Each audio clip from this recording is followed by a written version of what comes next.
Hare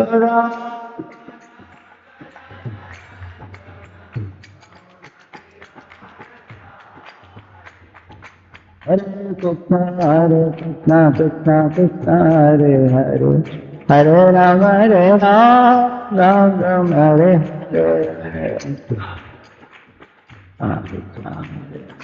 Hare Hare Krishna, Krishna Krishna, Hare Hare, Hare Rama, Ram Ram, Hare.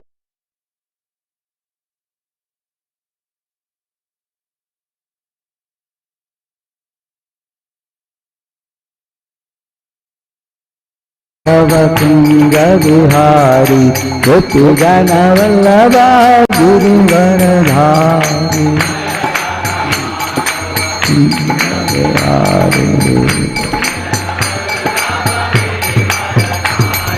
यशोदन Vraj जन रंजन यमुना तिरावन चारी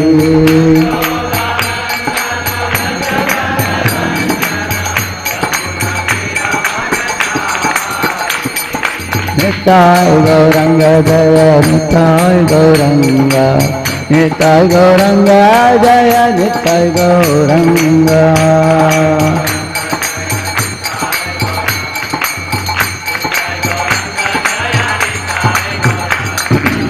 निताय गौरंग जय निताय गौरंग, निताय गौरंग जय निताय गौरंग।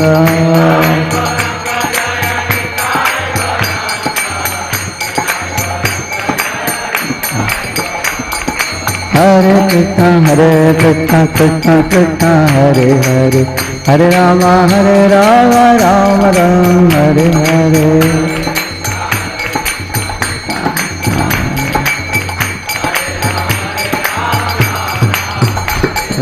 प्रभु प्रभुपदा प्रभुपदा श्रील प्रभुपदा।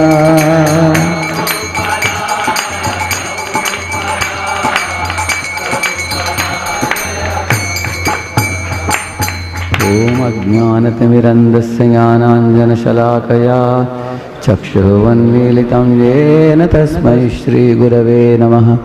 श्रीचैतन्यमनोभीष्टं स्थापितं येन भूतले स्वयं रूपः कदा मह्यं ददाति स्वपदान्तिकं।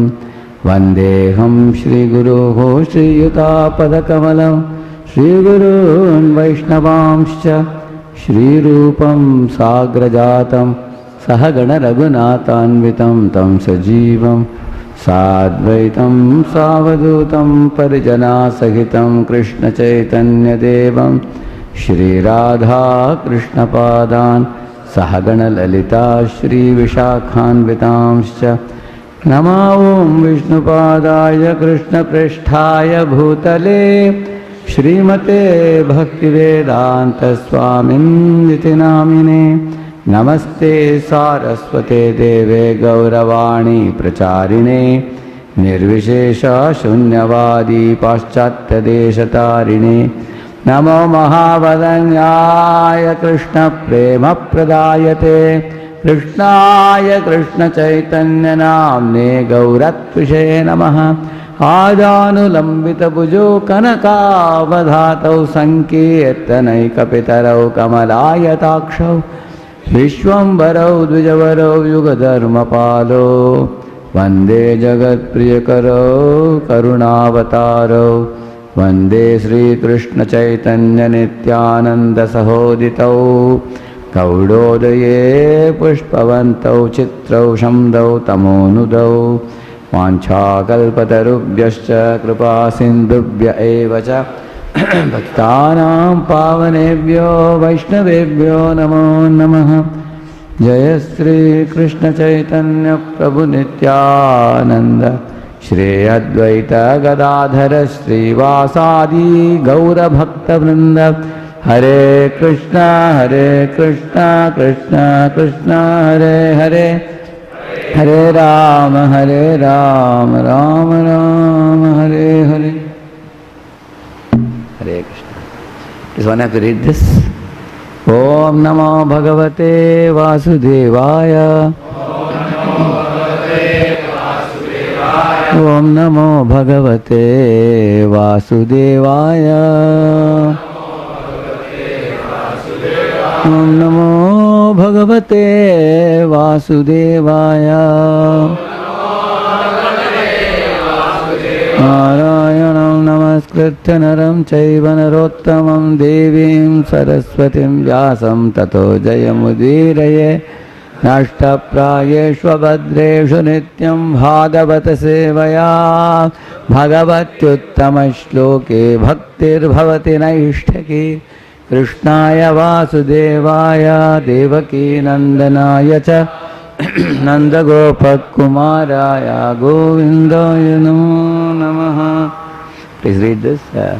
Purport of Prabhupada 1.1.2. Purport by Srila Prabhupada.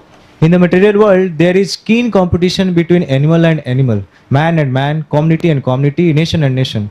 But the devotees of the Lord rise above such competitions. They do not compete with the materialist because they are on the path back to Godhead, where life is eternal and blissful. Such transcendentalists are non-envious and pure in heart. So in the morning I was telling you one example of how one group of devotees were very loyal to one devotee, and eventually they got married and then they started something together, correct, no? Some business together. Initially these people were very simple hearted, but when money came, they became little complicated. And also, of course, a lot of money came, but as long as they were in touch with Srimad Bhagavatam, you know, that greed, envy, competition, these things were not there. They're very, very simple. They very honestly felt that we should render some service. They felt like that. But the moment their business became busy, you know, the operations level became increased, very big. So at that time, they felt that now we have no time for spiritual life now. Unless we compete with outside world, we cannot be in par with other organizations who are also like similar to ours. But there is one big difference between other organizations and us, because they don't have any spiritual sadhana. But we have spiritual sadhana to do. Correct, no? They don't have any spiritual goals, but we have a spiritual goal. So can a devotee compare oneself with the materialist? That's what he is saying. They do not compete with the materialist. If you want to compete with the materialist, then from your current life you will have to cancel your sadhana. That's what materialists are doing. And that's what they also did. Oh, now we have no time for Bhagavatam. Oh, now we have, no time for chanting in the morning. We will chant in the afternoon or evening. One devotee was asking in my travels. He said, Prabhu, I have a Tesla car. It's automatic car, because the automatic cars are just like GPS is routed, no? Like that they are routed. Go like this, go like this, go like this. The office is here. It's located. So it just goes. So therefore I chant in my, what do you call that? Counter. No, counter, is it? Clicker, yeah. What kind of chanting it will be?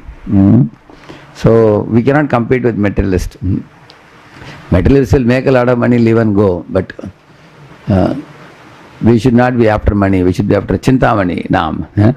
Nama Chintamani Krishna's. Isn't it? Read that. So I want 3 devotees to read it.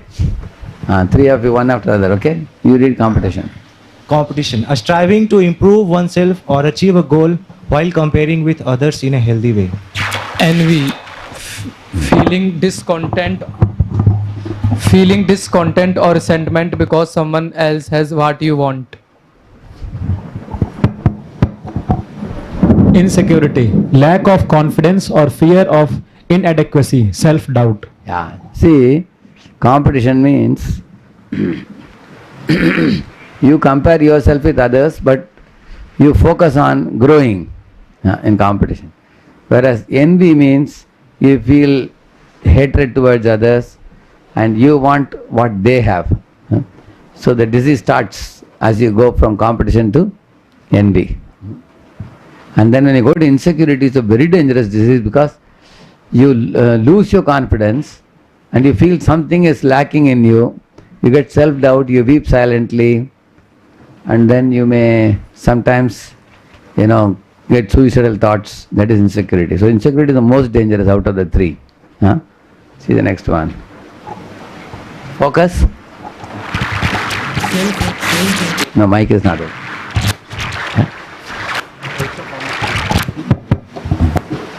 Self-improvement and performance. Yeah.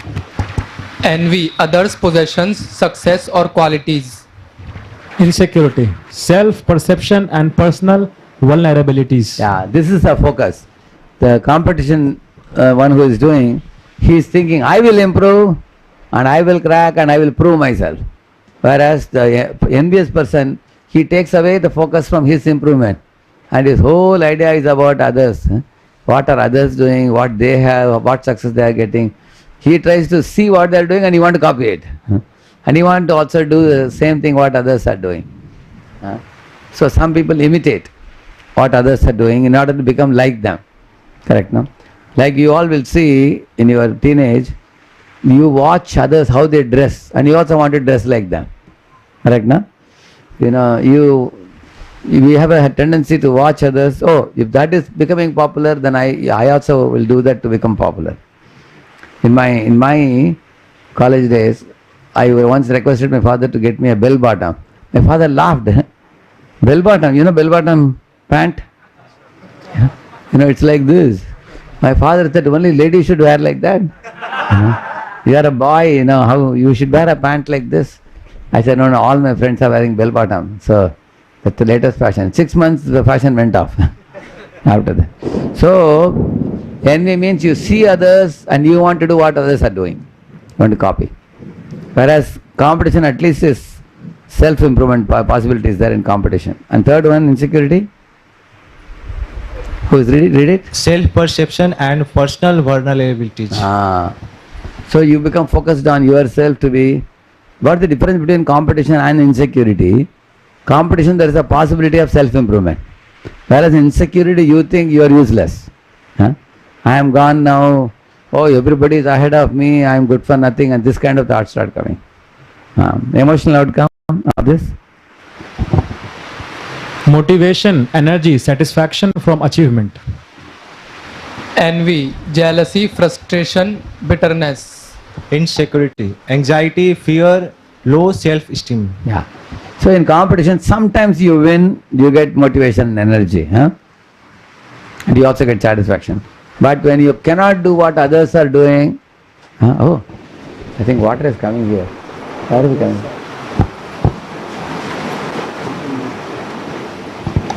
Can you move it a little bit that side? Because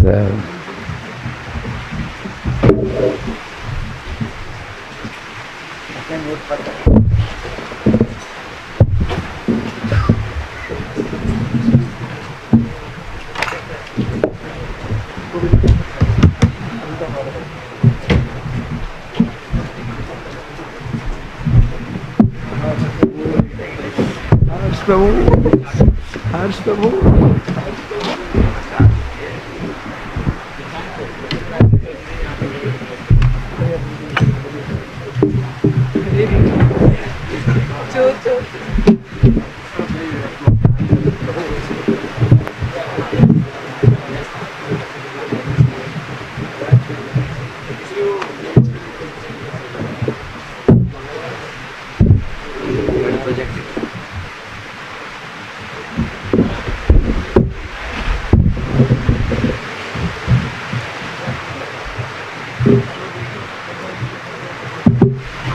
Hare Krishna.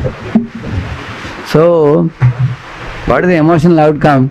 When you compare yourself with others, you try to compete. Sometimes you also compete and win. If you cannot, then you get jealousy. Hey, that devotee has this, I don't have that. That devotee is singing as appreciated, I cannot sing like him. That devotee plays Mridangam, harmonium, I cannot do that. Oh, why is my equal friend able to do something wonderfully, I am not able to do? So this causes jealousy. One time, from one college, 2 boys joined full time. And one of the boys was a very good cook. And another boy was a OC, and later on he became PM also. When he joined the temple, both of them became brahmacharis, and one of them continued to cook in the temple, both, for the brahmacharis as well as in the big kitchen also. And he was fond of cooking, he was doing. One day the president called and told both of them, hey, you both go and open a new center in that particular township. And there is going to be an extension center. You do both congregation preaching and youth preaching also. So he told, both of you are anyway friends. So he said, one of them you be a manager, and another one you do the maintenance of the center, basically cooking, cleaning, washing, keeping it nice. So this devotee became very offended. What is this? We both are coming from the same college, same batch. He will be the leader and I have to assist him. So he was not very happy with his role. President said, see, you have your specialization, he has his specialization. Why don't you do what you are good at? Instead he said, no, Prabhu, I will open another center in another place. You allow me to go. So he left this place and went, and they both got separated. So both the centers suffered, because this fellow had nobody to cook. Although he can give very good lectures, boys, gradually people started diminishing. The other place, that fellow was cooking and feeding, but no philosophy. So people just ate prasadam when nobody became devotee. So because they were not able to complement each other, he was competing with each other. So competition creates jealousy and frustration. See, we all should think, whenever sometimes a plan is made by the seniors for our good, okay, you do this service, you do that service. Okay, we just take it, whatever is given. Actually, we are not attached to service, we are attached to pleasing the superior. If that is the goal, then one may do any service, whatever is given. In ISKCON society, whatever services are needed, I will do. There was one devotee who joined the Govardhan Eco Village way back in 2007. So first two years or so he was told to make mud blocks. He was making mud blocks 2.5 years. Then he was made as deity head for another 1.5 2 years. He was doing that also. Close to 2011 or so, 11 or 12 I think. At that time he was told that, Gauranga Prabhu called and told him, Prabhu, there is nobody to teach Bhagavatam. If you can teach Bhagavatam, it will be nice. He said, Prabhuji, I am myself reading. I have not completed Bhagavatam even once through. Gauranga Prabhu said, no, you are a good devotee. You start teaching in a small way. Eventually, you will learn also. You learn and teach both, he told me. And that devotee started teaching. Eventually came up with the idea of Bhaktivedanta Vidyapeetham. Who is that? Gauranga Prabhu told, and insecurity means low self-esteem, inferiority complex. And insecurity means low self-esteem, inferiority complex, anxiety, fear. कोई मेरा बात नहीं सुनता, सब उसको ही सुनते हैं. That kind of fear that I am getting neglected or I am ignored. One is not able to tolerate. Next one, behavioral response. Working harder, skill building, setting goals. Yeah. Criticize. Actually, in competition, people work more harder than before. And they upskill themselves. Upskilling. And then they set goals and try to achieve as much as they can. Sometimes they win, sometimes not, but there is some thrill in making effort. Then? Envy, criticizing, coveting or undermining others. They criticize others. Actually, you cannot do what others are doing, then you criticize them. Correct, no? Why we criticize? So that others will reduce their respect for that person. Does it happen? In fact, the others' respect increases even more. They will know that you are envious. Correct, no? If you criticize others. Yeah. And then insecurity. Insecurity, avoidance, hesitation, seeking reassurance. Yeah. So, one feels hesitant. One's behavior can be seen. He avoids people. He wants to be alone. He feels lonely. He avoids people. He is hesitant to express what is in the mind. He doesn't open up.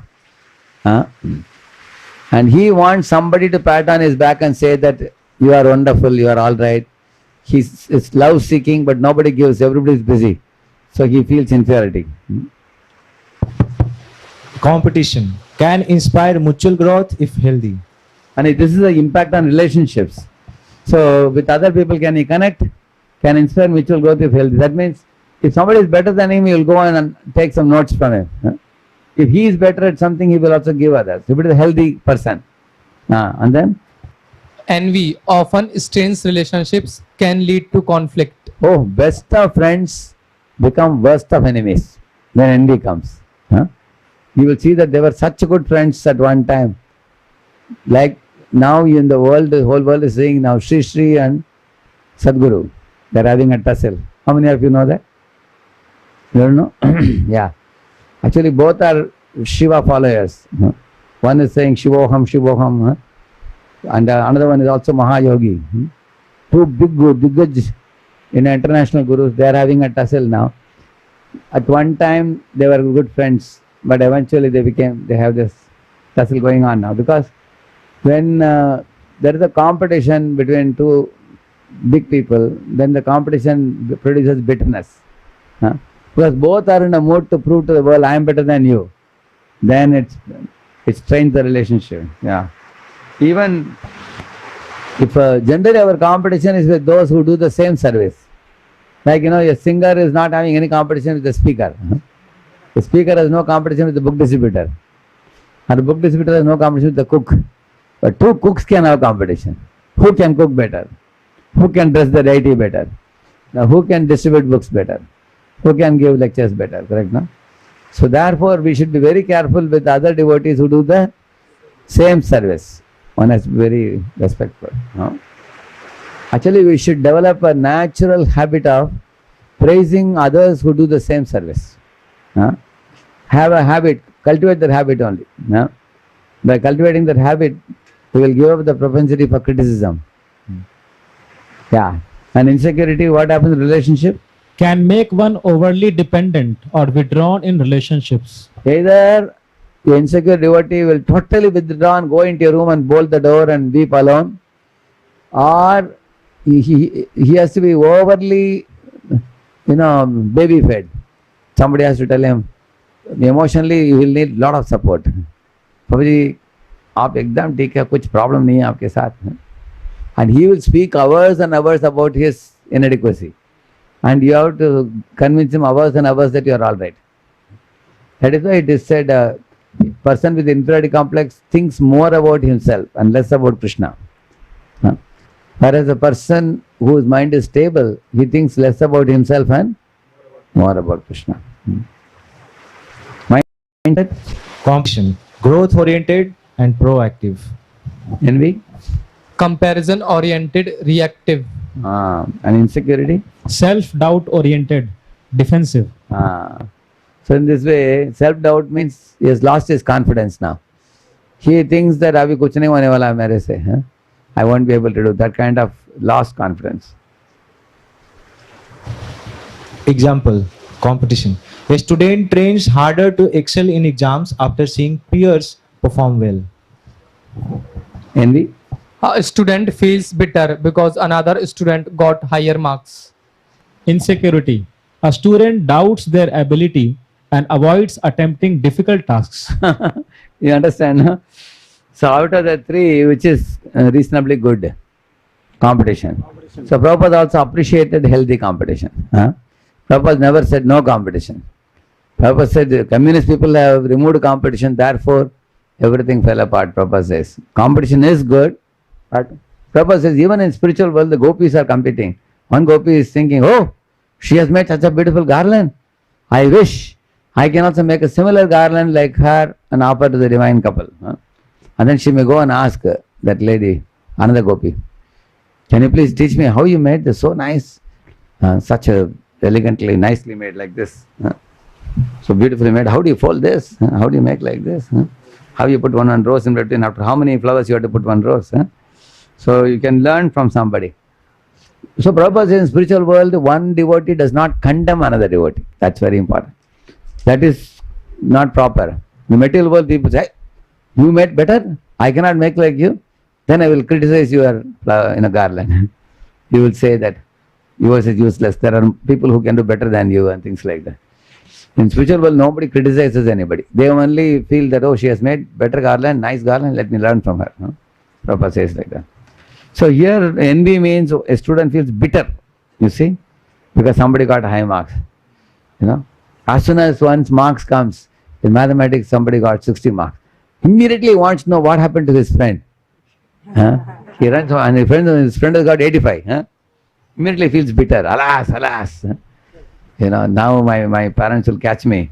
Your friend got 85, you got 60. Huh? He feels bitter. Hmm? So, and a fellow in inferiority complex means, you know, he says, this is what I am. I always get fail in maths. I am supposed to get fail in maths. As it is. आपको मालूम नहीं पूछे हमको maths गणित आता ही नहीं हमको. I cannot. He is convinced he cannot do it. Sorry, that's insecurity. So these are very, very important things. We will be learning these things in the next 2 days. Today, tomorrow, also. Huh? All the three we will be learning. See, competition pushes you forward. Envy pulls you backward. Insecurity keeps you stuck. Correct, no? See, the first picture is rat race, competition. At least competition pushes you forward. You are seeing others and get motivated and you try to run. Huh? And here is envy. You know, she is smiling and look at her. She is morose because she is feeling envious in mind. Huh? And insecurity, see here. Now this lady is not focusing on her plant. I think she has forgot to water her plant, I think. That's why this is good. Correct now? Isn't it? Huh? So, and if somebody is a very stably situated devotee, free from these three mindsets, competition, insecurity, envy, then the devotee is like the top, you see how he is. Huh? These are a group of devotees, happy. Huh? Happy devotees. So, actually all of us want to be happy naturally. Let us see that. Huh? Please read that. Comparison trap. Seeing peers succeed while feeling left behind. Many people do this comparison. And today you will understand from this PPT why such a comparison with peer is a very foolish idea. Everybody's situation is very, very unique. Somebody has done punya and come. Some people have the fame in their fame potency in their account. You will see that one of your average friends becomes very famous in social media. You will see sometimes. What he has done, like one boy played a guitar, you know. He didn't put it, his friend put it. And he got 1 million people watching it. Then his friend thought, hey, we both are learning guitar from the same teacher. I will also play and put. I think I will also get million. Till now, my social media talent is not yet out. He was thinking. So he started playing guitar, exactly the same music. He put it, he only got 200, 300 people watching it. Then he went for boost reel, you know, spend more money. So much money is spent, and some people give likes to themselves also. You know. He tried all that, it never crossed 1,000. He got very frustrated. The reason is what? The other friend who got 1 million views, he has some fame potency. What potency? Some people have that fame. With very little effort, the fame chases behind them. Similarly, you will see some people have the handsomeness potency. Even when they get up in the morning, they look very fresh, very handsome. Correct or not? Isn't it? Some people put so much cosmetics. They go to saloon and do so much of the, decoration for the hair, eyebrows, and everything. Correct, no? Lips and cheeks and everything. Some people do plastic surgery also to try to change their face cut. Finally, they look the same. So the idea is what? Idea is, see, you cannot be like others in what sense? You cannot make your face cut like others. You cannot become popular like others, because these are all people are put in unique situations based on previous punya, papa and everything. Comparison is going to make us, feeling left behind. Next. Inner restlessness. Even after success, mind feels empty. That is going to come in the next 2-3 slides. Why very, very successful people are frustrated? 3-4 reasons we will be seeing in the next slide. I will show you. Academic stress, deadlines to project submission, exams, CGPA obsession. Yeah. So this gives stress. When you have to submit a project within a week, you have very less time, and the exams are also coming the subsequent week. You don't know whether to study for the exam or submit the project. So similarly, CGPA, your friends are getting good CGPA, so you're also worried that what will happen to my this thing. Yeah. Placement pressure, fear of not getting the right job. Yeah. Sometimes you get a job, either it is paying you less, or you got a job which is not to your liking. Your area is different. There is one area you are not so strong, that's where you got a job. Sometimes it happens like that. Future uncertainty, visa, career growth, financial stability. Yeah. So these are all uncertain and uncontrollable also. So these are, students suffer from all these things, especially in the modern times. That's why I have listed this. So let us see, we will understand how to overcome this. The morning I was telling you this point, who you are matters more than what you do. You see, once you practice Bhakti Yoga, you will understand your worth is not in your utility. Your worth is in your eternal identity. As Krishna's part and parcel. That's your qualification. You're whose part and parcel? Say, for example, say, how many of your fathers are businessmen here? You can raise your hand. Any of your fathers? There are some boys, yeah. Say, one of your fathers is a big businessman in your town or in your city. So you are father's son. So you have that identity in the back of your mind. My father is a big businessman, correct, no? So you feel confident. Even if I don't get placed in a job, business is always there. Papa, I am coming and joining your business now. Even many fathers tell also, correct, no? But if you are not, if not, no good job is clicking, come and join me. You can take my business, correct, no? So you are very confident of that identity. Similarly, once you know I am whose part and parcel, I have connection to the biggest person, then why worry? Correct, no? Biggest contact, correct, no? Actually, if you, like one time I was in Tamil Nadu, one fellow was driving me. He was telling he was a Rajinikanth's driver for 10 years, and he was very proudly telling, I was driving Rajinikanth for 10 years in his house. So people feel, this is called as pride of association, we call it. Pride of, that I am associated with a big person. That is why the true ahankar means to be confident that I am actually having a link to Krishna through Prabhupada and Acharyas. So I am a part and parcel of Krishna. So that gives confidence to the devotee. Yeah? You are a soul loved by God regardless of your profession, status or performance. Yeah. These are all external. Profession, your social status, or performance and all these things. You are a soul loved by God. Like I saw one small kid, boy, going with his father. The shopping mall, he was telling father, Papa, pick up this one. Pick up that one. He was just showing, indicating with the finger, father was picking and putting in the trolley, When they went to the door, whom do you think paid for everything? Father. So son has no worry. This is how the Lord's devotees are. The devotees are taken care by the Lord. Yoga Kshemam. Whatever devotee needs, the Lord arranges immediately. Prabhupada wanted to go to America. Prabhupada arranged Sumati Morarji giving tickets, correct, no? Prabhupada wanted some storefront to preach. Then Keith Howard Valley came forward and said, we'll arrange the storefront for you. Prabhupada wanted to buy the Fisher's Mansion in Detroit. Krishna arranged it to 2 people, Lekha Shavanti Mataji and our Ambarish Prabhu. They purchased the property. Prabhupada wanted to print Krishna book, 19,000 pounds. Who gave it? God, so you will see that the devotee desires and Krishna arranges. So therefore devotee has no worry. Correct, no? Yes.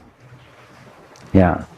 When your actions flow from this rooted identity, you do your best.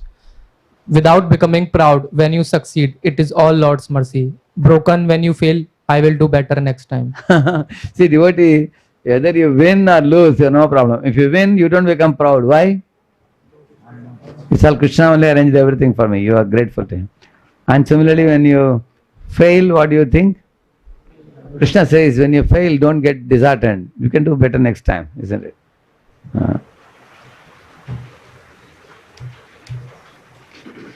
You see, these 2-3 steps are very important.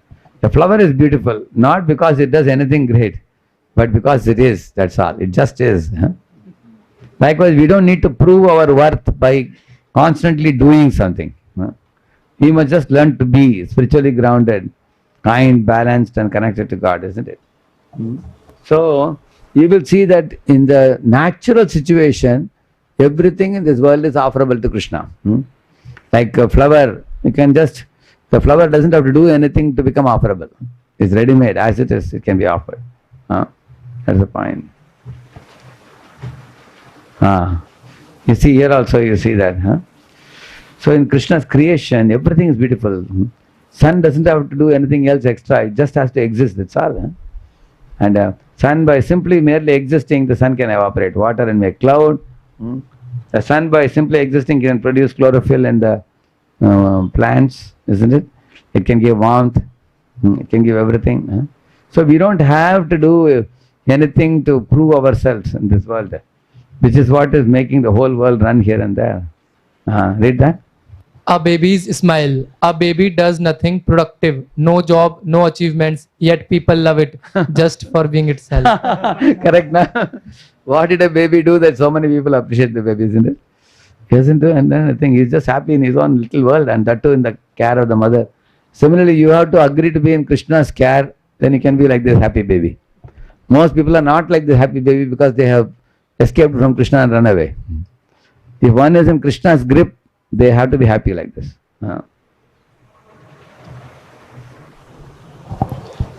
A tree giving shade. A tree does not try to prove its worth by simply being rooted. It provides beauty, oxygen, and shelter naturally. Yeah.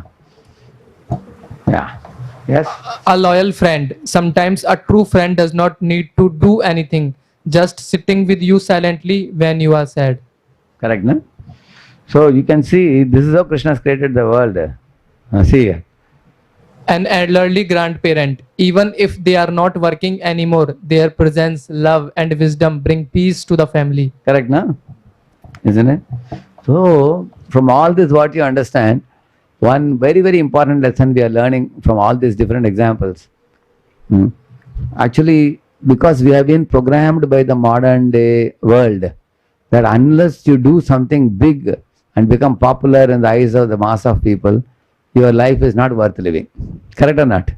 You have to crack IIT, or you have to crack GMAT, or you have to crack CAT. You should do something, कुछ करके दिखाना है, हम किसी से कम नहीं. This kind of ideas and all. But in villages, you will see even today, there are people leading very simple lives. You've seen that? So actually this kind of competition, rat race has increased all the more in the modern times because of misunderstanding. Everybody has got some inherent Shakti, something, in that one should be happy. See here, Shabari doesn't have to do anything. She's 90+ old woman, 90-year-old woman. And Ram and Lakshman, they took time out to go to her. Her devotion touched the Lord's heart. Similarly, here is Vidrani giving banana peel to Krishna. Krishna is happily eating that. So, all this is simple devotion. Look at this fruit vendor lady. These are all examples. You will see that these people didn't do anything big, but they only had a heart of love. Okay, let us think through the wisdom of Gita. We are going to learn happiness is not equal to achievement. Read that. Many who crack top jobs still feel hollow. True success is inner satisfaction plus outer contribution. We will learn how it is. For example, when you eat food, you don't make a prasadam plate and go and show it to many people. See, this is what I am eating. You don't show it. But when you wear a dress, you show off. Dress is for showing off, and a plate of food is for nourishment. Correct, no? So inner fulfillment is like the food. Outer accomplishments are like the dress. Every day you wear different colored dress. Sometimes you have casuals, sometimes you have formals. Or you have a car also, people want to show off with their car. See, simply for commuting from one place to another, you can have a Maruti car is enough. But if you have to show off, then you need another special type of car, correct, no? Yeah. Mind is the root of stress. Exams and deadlines are external, but stress is internal. Train the mind, transform stress into growth. How are you going to train the mind? It will come in the subsequent slides. See, this is a very interesting question. See here. Why chasing happiness chases happiness away? Good point. No? How even more and more you chase happiness, happiness goes far, far away. Why? This is the first reason is given here. Read that. Goal was a finish line to be Superman, but life is a continuous race with no end. Reason: high pressure maintenance of the position does not provide the same thrill, it provides anxiety. Say, for example, when you are in school, many parents tell their son at 8th or 9th standard, better, somehow you get into IIT. That's all. Then your whole life you can be happy. Correct? No? So you work hard, work hard, work hard. And 12th standard, you wrote the IIT mains and everything. In case you cracked and got into IIT, does the competition end there? After getting into IIT, then there is a big competition in the first year. You have to pass 50 papers. So many papers you have to try. Then work hard, work hard, work hard, work hard. At last you earned the degree. So you came out meritoriously. Does the competition end there? Then get into a high-paying job, and then once you join the company, everybody has high expectations because you are from where? IIT. They will say, IIT se utra hai. Now they think you should have a big head. You should be able to do big job. Some companies remove 4 people and put you as 1 person. They know that you can do 5 people's job. Correct? No? There also life becomes more busy. So actually this fellow is looking in the mirror, he thinks he's a Superman. See, everybody thinks when they carry a suitcase, they think I'm going to be like a Superman. The goal was a finish line, but life is a continuous race with no end. That's one of the reasons why we are frustrated. See, here is an example of one Rohan. See here, read that. Happiness is not equal to achievement. Real life example of Rohan, IIT IIM graduate in a high paying MNC. Single brutal goal. Brutal goal. Brutal. Single brutal goal. Crack IIT JEE entrance. Sacrifices everything. Friends, hobbies, sleep and fun. His identity becomes IIT aspirant. IIT to IIM to dream job in Bangalore. How that he got. And now what happened in the dream job to him?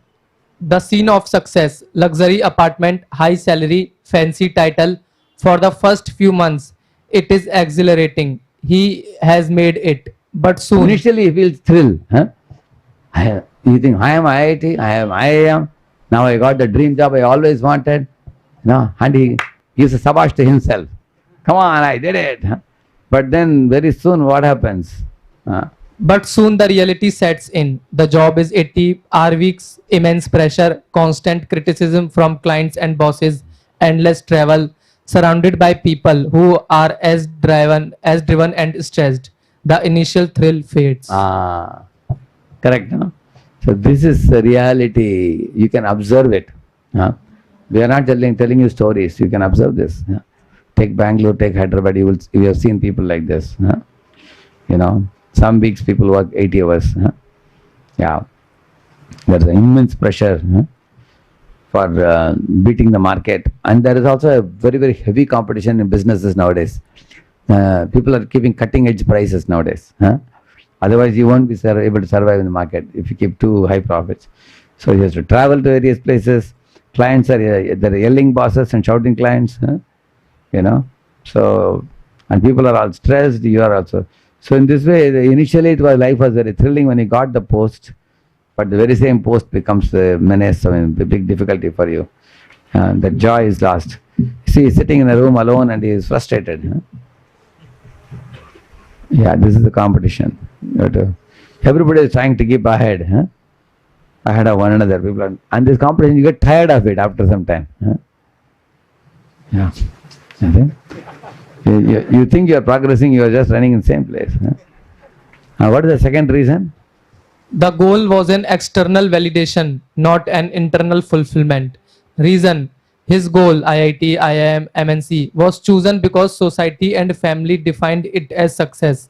It was about earning respect, status, and approval from others. This is external validation. And you understand what is external validation? See, external validation means what? People say, hey, your cousin has gone to America. What is the meaning of that? That means you also should prepare to go to America. You know. So you want to get validation from your tuition job is less prestigious, less hard work. You know, you just teach morning, evening, little bit daytime, you have a lot of free time. But it may not be as prestigious as an IT job. Huh? So those boys who want to marry, they were saying, Prabhuji, marriage bureau, they are saying only if I have IT job, I will get a suitable girl. They were saying. So, but you have to slog harder in that, correct? No? But if somebody is a serious devotee, he will say that, you know, this job or that job, whichever job affords me enough time for Krishna consciousness, he will take it. If you go by external validation, your life would be very, very painful. Because you want to always see that, you know, like recently one boy got married to a caste girl. Huh? She will make meat in the same kitchen she's making. How should I adjust? That's because he thought that if I marry the same caste girl, parents will be happy. But then at the same time, his Krishna consciousness is in trouble. Because he wanted external validation, correct? No? There are many people who want to be validated by multiple people in society. Yeah. True, but lasting happiness? True but lasting happiness comes from internal validation, a sense of inner peace, living by your values and contributing to something larger than yourself. The new job only brought new, more demanding external validators, bosses, clients. You have to please the boss, you have to please the client, you have to please the relatives. One another example of external validation I'll tell you. One boy came from abroad to Pune Radhakunjabari temple. And then he told me that, Prabhuji, I got married last week and I got a house very close to temple. Can you come for a housewarming program? He said, I said, I'll come. So it was just 5 minutes from the temple walking. Just walk down. I told him, hey, you are a very smart fellow. Many years, you went for 8-10 years abroad. Now you have come back now. I think you will start coming for Mangalarti daily. Your home has come very near. He was a wise passed out boy. He said, yes, Prabhuji, that's actually my ambition. He said, yeah, that ambition is going to be fulfilled now. Said, no, Prabhuji, you know, actually, you know, I have taken an independent bungalow now. Because my in-laws were very much pushing me. You are foreign return. How can you live in a, you know, in a 2 BHK flat or 3 BHK flat? Then I told them I will take a row house. They said, no. Row house is for ordinary people. You are foreign return. You should have independent bungalow. So now I took a heavy loan and purchased an independent bungalow. For repaying that, 10 more years I have to go now. So then I told him, house has come near, you are going far. That is what validation? External validation. So external validation keeps you busy like this. See here. Yeah. He has to please so many people. इसको समझाना है, उसको prove करना है, उसको impress करना है. Because he is doing everything himself. He cannot delegate to anybody. Read that. Third, the goal was a material achievement, fish out of water, but the soul craves spiritual nourishment, fish in water. This is the most crucial point. The soul's intrinsic nature is to be eternal, full of knowledge and full of bliss. Sat Chit Anand. It seeks lasting satisfaction. It is like trying to quench a massive thirst with a single drop of water. Yeah. See, the material achievements are like drop of water. And the spiritual nourishment is like ocean of water. Correct, no? A fish is happy in ocean of water. You cannot just give 1 drop of water and try to... Look at this Kasturi deer. In the neck it has got something like Kasturi, very fragrant. But it's wondering where is it coming from. It's going all around searching. Similar, our happiness in the soul itself in relation to Krishna, you see. If we don't realize that, then we go for external validators which causes suffering. Like look at this donkey. Do you think he's going to get the carrot? As much as he runs fast, it's going to miss. The external validators are like this. Yeah. So true success means 2 things. Inner satisfaction and outer contribution. Yeah. Inner satisfaction, peace, the ability to find calm and contentment regardless of external circumstances through meditation, chanting or mindfulness. Yeah.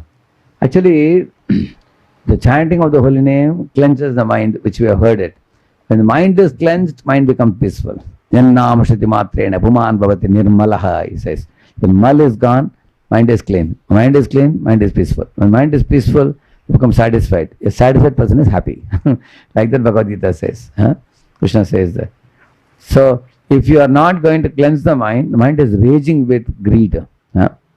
Recently, one small from a lecture, one clip was taken and put in Instagram. They have put it. The talk was saying that TDS company removes, correct now? Tax deducted at source. Similarly, we should remove another TDS, which is transcendental devotional service, like that I was telling. Some another 10% you should keep it for Krishna, and then you can spend. Then all your money will be sanctified. So one fellow asked me a question. So, sir, can you pay our bills? Then we will do that. Like that he asked. So I replied back to him, you see, when you give 10% of your earning to Krishna, you don't know what exactly happens. That 10% giving to Krishna sanctifies your mind, purifies your mind, and the purified mind loses greed. And the purified mind loses hankering tendency. And because of that, the 90, say if you are earning 100 rupees, 10 rupees you give to Krishna, 90 rupees you can save. You will not lavishly spend. You will cut costs and you can save the money. But if you don't give that 10% to Krishna, then you will see that all the 100 got spent and you took loan also from somebody because it was not enough for you. Understand? No? So therefore, any intelligent devotee means you give some 10% to Krishna and you also cut costs and you also savings. Every month you have to also do savings and avoid lavish spending. 4 things. You remember this? What's the first thing I said? Give charity. Second? Cut costs. Cut costs. Then save money and also avoid lavish spending. Correct? No? So if you do each of this, you will see you will save a lot. So inner satisfaction, actually peace can come from spiritual activities by knowing the purpose of life. Read this. Outer contribution. Outer contribution, using his skills and position not just for personal gain but to make a genuine positive, practicing and spreading values, working on welfare projects, living by universal values. And so these are, that means inner nourishment comes from spiritual activities like meditation, chanting, hearing the Srimad Bhagavatam, Vitalakshanam with devotees, those things. And the outer contribution is also selfless. It's not selfish. Then only a person experiences happiness. By this combination of, inner satisfaction and outer contribution. When you combine these two, that is why even many companies are doing CSR nowadays. Correct, no? Corporate social responsibility. If somebody is making a lot of money and enjoying, they become object of everybody's envy. Many companies are nowadays recognizing that importance of CSR. So, okay, 6 principles to experience inner fulfillment. I am going to tell you from Bhagavad Gita based it is. 6 principles. The first principle, read that. Principle 1, detachment from results. Yogastha kuru karmani sangam tyaktva dhananjaya. Gita 2.48. Perform your duty without attachment to success or failure. Krishna advises us to act with dedication but without obsession over results. Attachment breeds anxiety, detachment brings freedom. See, for example, when you are doing any service, for example, you can post in social media, but don't be obsessed over the likes. How many likes I got? If you're going to be obsessed over the likes, you're going to be frustrated because it may not be up to your expectation. Correct? No? But if your intention in posting in social media is to benefit the people, say you want to say some valuable message to the people, you want to give it. Even if 100 people saw it, good. 100 people is also not ordinary. 100, 200 people saw it, you should be happy with that. In case 2000 people saw it, even more good. But even if 10 people saw it, you'll be happy that I wanted to tell this message to people. When I first started my YouTube, my Shivaji Prabhu in those days, he asked me, Prabhuji, how much viewer you are looking for? I said, about 100, I said. We don't have many boys who will have time to see these things. 100 to 200 people they see. Most boys who are not in Pune, they have gone out here and there. For them only I was making that time.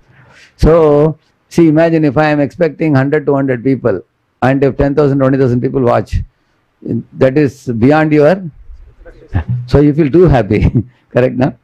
On the other hand, if somebody has expectation of 1 million, 2 million people, and he gets 20,000, he'll be very frustrated, correct? That is why it is said, if your assets are more than your, desires, then you are happy. If your assets are less than your desires, you are unhappy. That's the whole point. So that's the point here. So, like for example, when you write an examination, okay, when you write an examination, most people before writing exam, they are worried about what the question paper is going to be, correct, no? Are you the paper setter? Are you the paper corrector? Are you the result announcer? Then why worry about all this? Because anyway you are not going to do it. Are you the preparer for the exam? Yes, then worry about it. Are you the writer of the exam? Then worry about it. Correct? What you are supposed to do, worry about it. What you are not able to do, don't worry about it.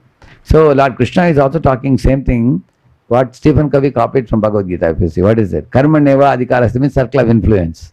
Mahapaleshu kadachana means circle of concern. Correct, no? What is not in your hands. That's what he is saying. Do not allow what you cannot do interfere with what you can do. So, if you want to, how many of you would like to make your energy triple the amount of energy what you have now?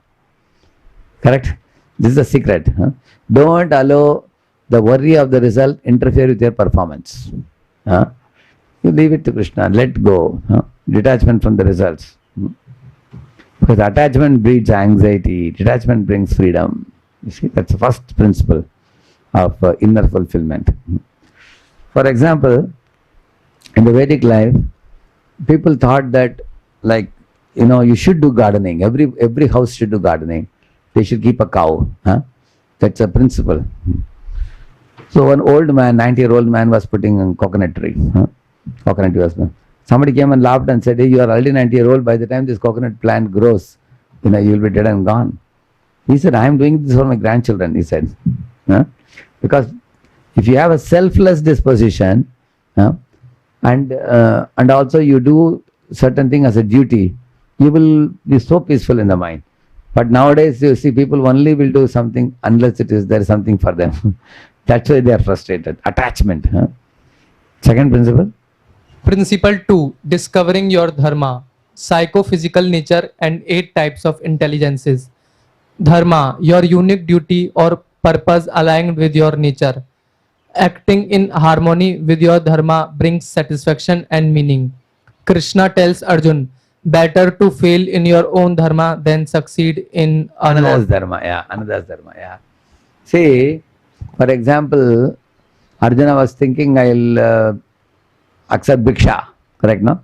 I'll go home to home and accept bhiksha and I will live on charity. That's what he was thinking. Krishna said, you are a Kshatriya. Kshatriya never accepts charity. Tomorrow you ask for bhiksha, if somebody doesn't give, immediately remove the sword. You are not going to give me a bhiksha. Your old nature will come out. Therefore, better for you to fight, he told them. So, 8 talents I have given. Now, each of you think about which one you are good at. Body smart means you are good in sports. How many are good in sports here? There are about 6, 8 people. Okay. How many of you are good in interpersonal dealing with people? You are always surrounded by people. You like to be with people. There are only about 10, 15. Okay. Okay. How many of you are fond of writing, reading, speaking, all these things? Yes. And how many of you are fond of mathematics? Derivation is a good number. How many of you are very concerned about environment and eco-friendliness? Yes.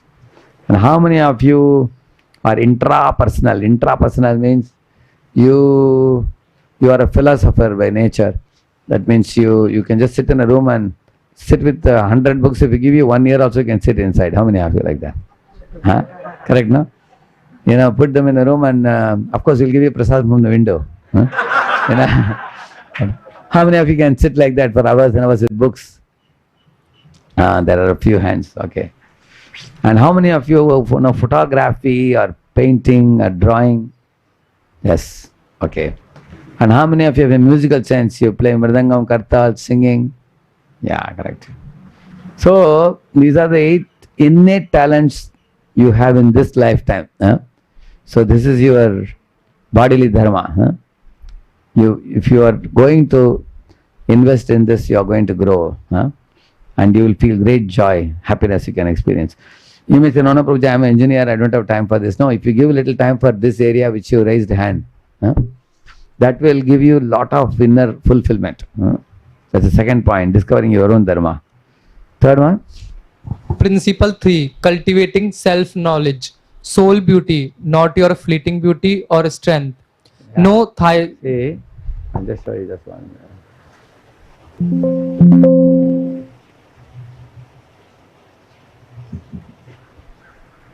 See how the little girl, that external body keeps on changing.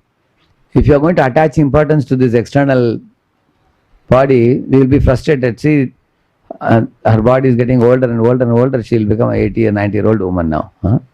You see that. So therefore, we cannot attach much importance to this. Correct, no? Yeah. And not only that,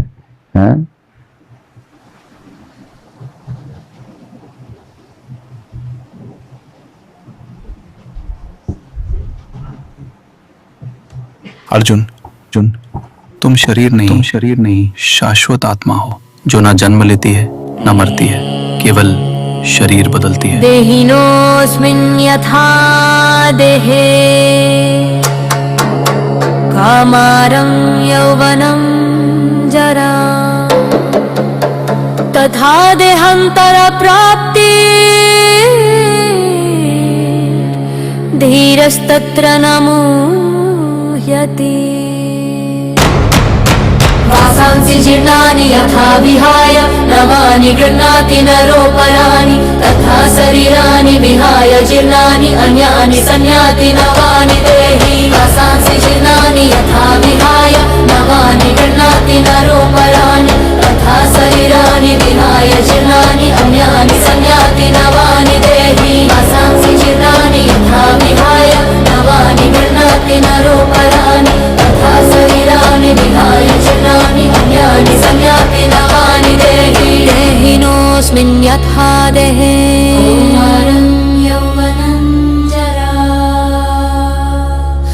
तथा देहान्तरप्राप्ति धीरस्तत्र न। Isn't that right? Yeah. So how the body keeps changing. In one life also it is changing, and after that also it is changing. Therefore we should cultivate self-knowledge which is unchanging. Correct, no? So, now read that. Know thyself is not just Greek philosophy, it is Krishna's call too. We are not the body or mind, we are eternal spirit souls, Atma. Real happiness comes from understanding and living in alignment with our spiritual identity. Example, a person who defines themselves by their looks or achievements feels lost when those fade. Correct, no? See, recently I was just doing, let me check it, if it's available.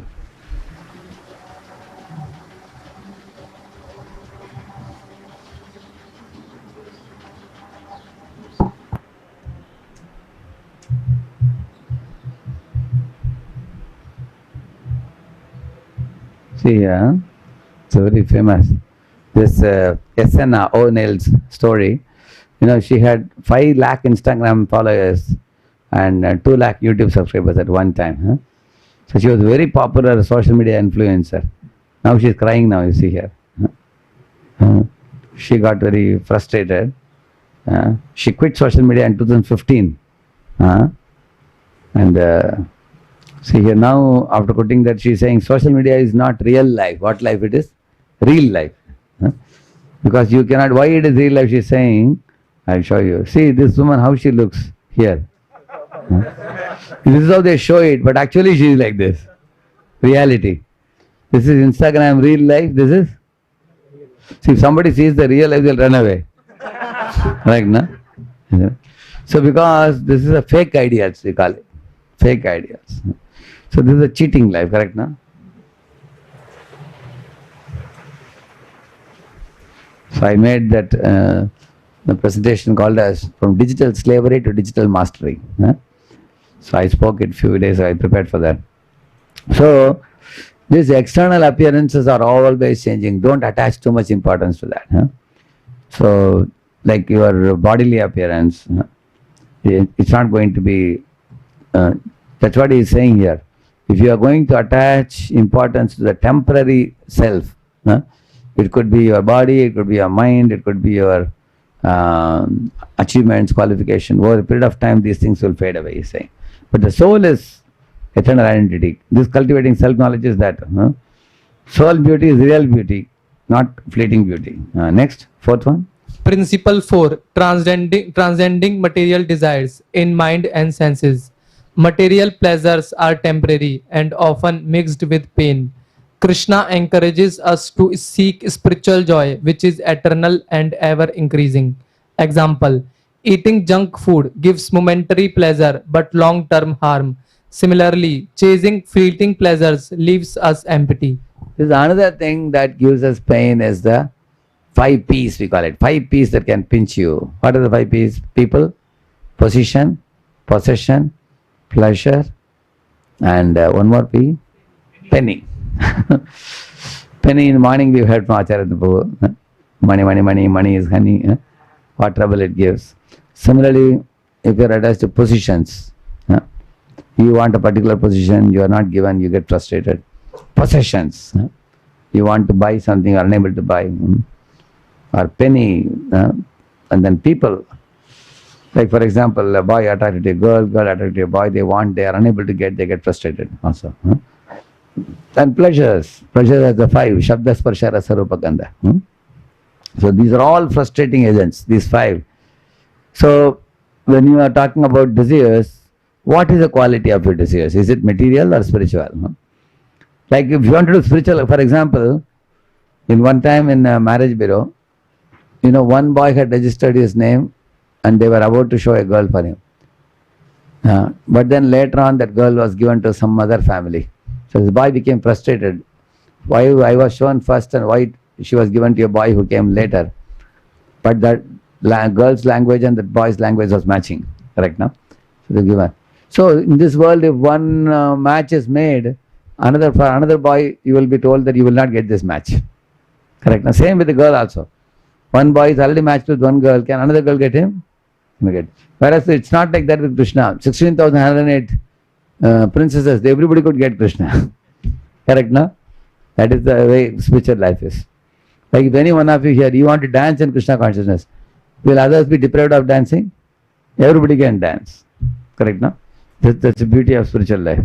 In material life, there is a limitation. If you got one place in Infosys in the interview, they will say, sorry, we already got a candidate. Now you can go now, they will say. Correct, no? So therefore, we have to convert our material desires into spiritual desires. If you don't do that, material desires are all pain producing. That's what he's saying. Hlada tapakari mishra. This is a word used in the Bhakti-rasamrita Sindhu. Hlad means pleasure. Tap means suffering. Mishra means mixture. Material world is a mixture of both. Pleasure and pain. If you want material desires. Okay. Principle 5. Principle 5. Surrender and trust. Heart, trust God knows best. Sarva dharman pratyajya ma shucha. Gita 18.6 says, surrender unto me, do not fear. Surrender does not mean weakness. It means trusting a higher intelligence. Letting go of control brings peace and clarity. This is a very important phenomenon. When can you let go? Only when you have faith in a higher power.